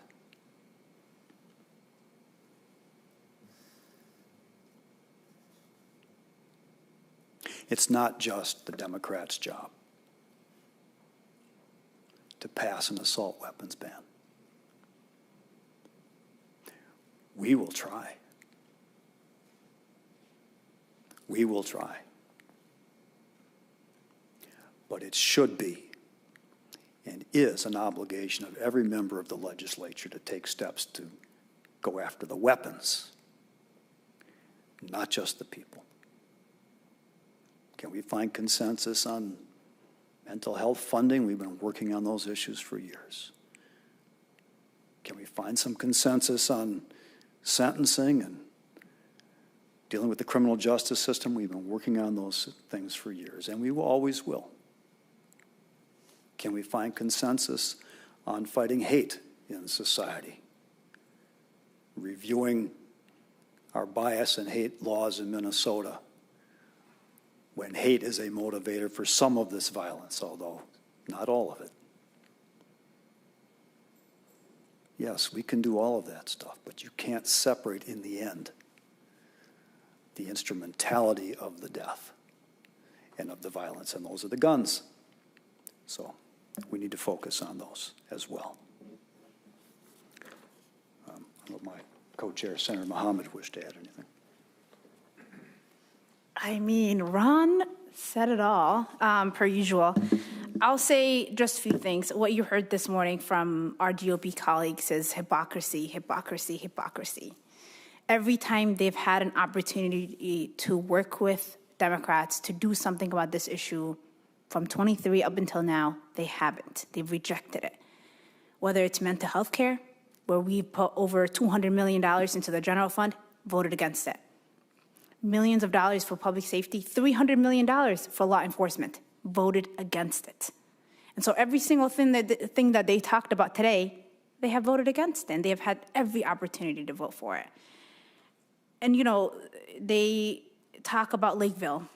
I'm sure it's a wonderful school. I look forward to visiting it. You know where they haven't visited? Annunciation, school and church. They haven't spoken with those parents. They haven't met with them. They don't care to. And so, you know, I reject the notion that this bill doesn't do anything. It's actually a very comprehensive bill. We're still working through it. The final bill is not done. But if you legally own this type of law, this type of gun, you'll still be able to keep it as long as you register it. What we're trying to do is make sure that there aren't any more, so that what happened at Annunciation doesn't happen in our communities. And they have every opportunity to work with Democrats to do something about this. They don't. And even when they had the majority, they didn't bring anything forward. And so, you know, they say it's time for solutions, not slogans. I agree. I look forward to what solutions that they will bring forward, because they haven't even brought concepts of a plan, let alone a plan. I mean, Donald Trump at least had concepts of a plan. They have nothing. And so I think as the media talks to people, I would hope that you guys ask them, what's your plan? And why have you voted against your own plans over the years? Thank you. Question was asked about votes? Do you have 34 votes? When you get to 34 potentially in the caucus, and then how do you move anything through the House, of course, in their time, which is now for sure. Well, I'm certainly not going to speculate on the House. In order to get something signed. I served there. It has to be bipartisan.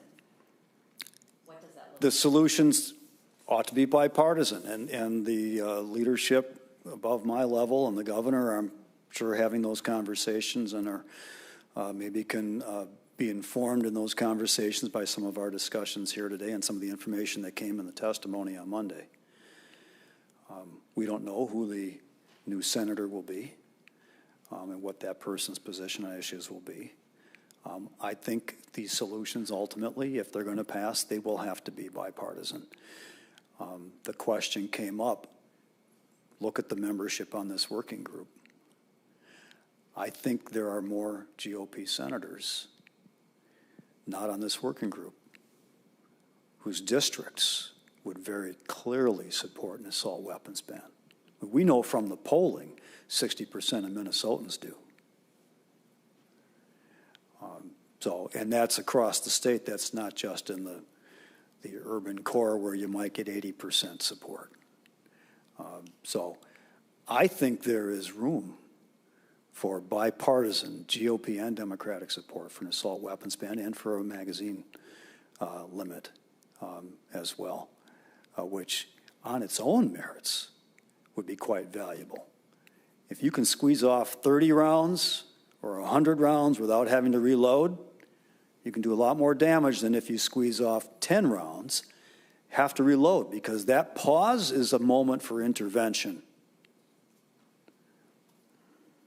Senator, the lack of consensus on almost anything today in this working group, does that raise questions about how worthwhile it would be to have a special session?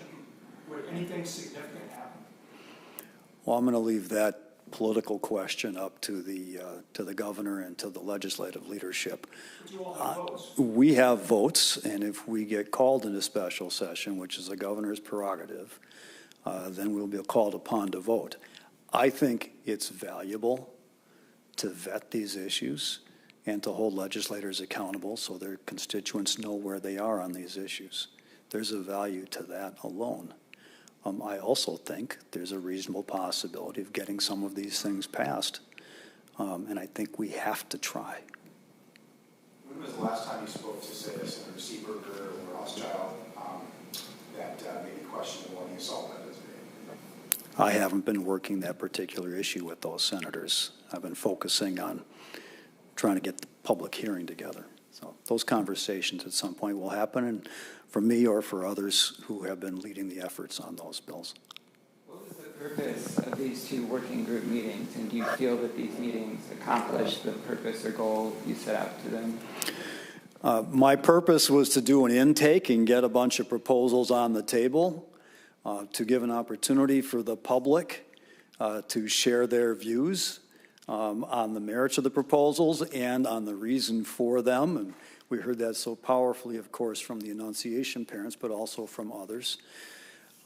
Senator Mohamed and I talked about these things ahead of time and how valuable that would be. And if all we had been able to do was what we did on Monday, that would have been valuable and worthwhile in and of itself. But the next step was to try to find a path forward for changing the laws in the state of Minnesota. And that was what today was intended to help accomplish. I think we actually did find some openings where there could be some bipartisan agreement. We've also elucidated some of the arguments involved, pro and con, on the proposals that were discussed. And I think that will help inform the conversation as well. So I think it was worthwhile. Just I'm really, really disappointed that the Republicans didn't come up with a slew of proposals for us to talk about until after our originally scheduled adjournment time today. What are you guys saying to the Annunciation parents? I mean, are you telling them that something like an assault weapons ban is going to get done, or what are you saying to them? Well, the parents I've spoken with understand what the legislature is, but they also want a vote. They want members to take the vote. They want to speak to those members who are opposing on both sides of the aisle. And so that's where they're at. Whether I've told them, I'm very clear about my position. Ron is, we will vote on it if we see a bill on the floor. Could somebody address the constitutional question? The governor's caucus already said that they would file a lawsuit basically immediately if this passed. Have you thought about, how to defend any type of legislation that would be brought to the courts? Well, I think if there are very, well, I'm going to say this. With this Supreme Court, it's hard to say for sure, even with settled law, what is clearly unconstitutional and what is not. Because in my judgment, this Supreme Court has overturned, in some cases, 100 years of legal precedent. The Supreme Court in Columbia versus Heller, written by Justice Scalia, a very conservative member and leader of the conservative wing of the Supreme Court, when they opened the door to ongoing private possession of firearms outside of the militia, interpreting that Second Amendment very broadly, Justice Scalia explicitly stated there that the Second Amendment is not absolute, that regulation is legitimate. There are no absolutes in that sense in the Constitution. The Supreme Court, the current configuration that passed Bruin, created out of whole cloth, without any precedent, a new standard about evaluating gun laws relating to what was the status back at the time of the founding or the writing of the Constitution. When we do have firearms that didn't exist at that time. So where does that land? I don't know yet. We have seen challenges from other states, in lower courts, that have gone both ways on some of these questions. And yeah, it takes time to work through that process. I think on every one of these bills or proposals, it's an open constitutional question. Some may be leaning more in one direction than the other, but absolutely not an excuse for taking no action on it. Are you going to have to see any GOP movement on guns in order for you to maybe open up a little bit more to some of the proposals that they've brought forward, or? Yeah. Well, at some point, I mean, look, this isn't a purely partisan question, as is clear. We've had some uncertainty among Democrats or some concerns among Democrats about some of the proposals as well. So this is not a purely partisan issue, although it tends in that direction. I think when it comes down to final votes on proposals, yeah, we may be looking at packages. And there will have to be, from my standpoint, there's going to have to be some direct addressing of the guns themselves, in addition to some of the other stuff that, that I might support, more funding for mental health and counseling and treatment and beds and ways to deal with it in the criminal justice system and the other stuff we've talked about. That alone won't be enough. But how that lands depends entirely on what kind of package we see, and that's a subject for conversation with the governor and the legislative leaders. We'll do time for maybe one more. All right, thank you. Thank you, everybody. Thank you.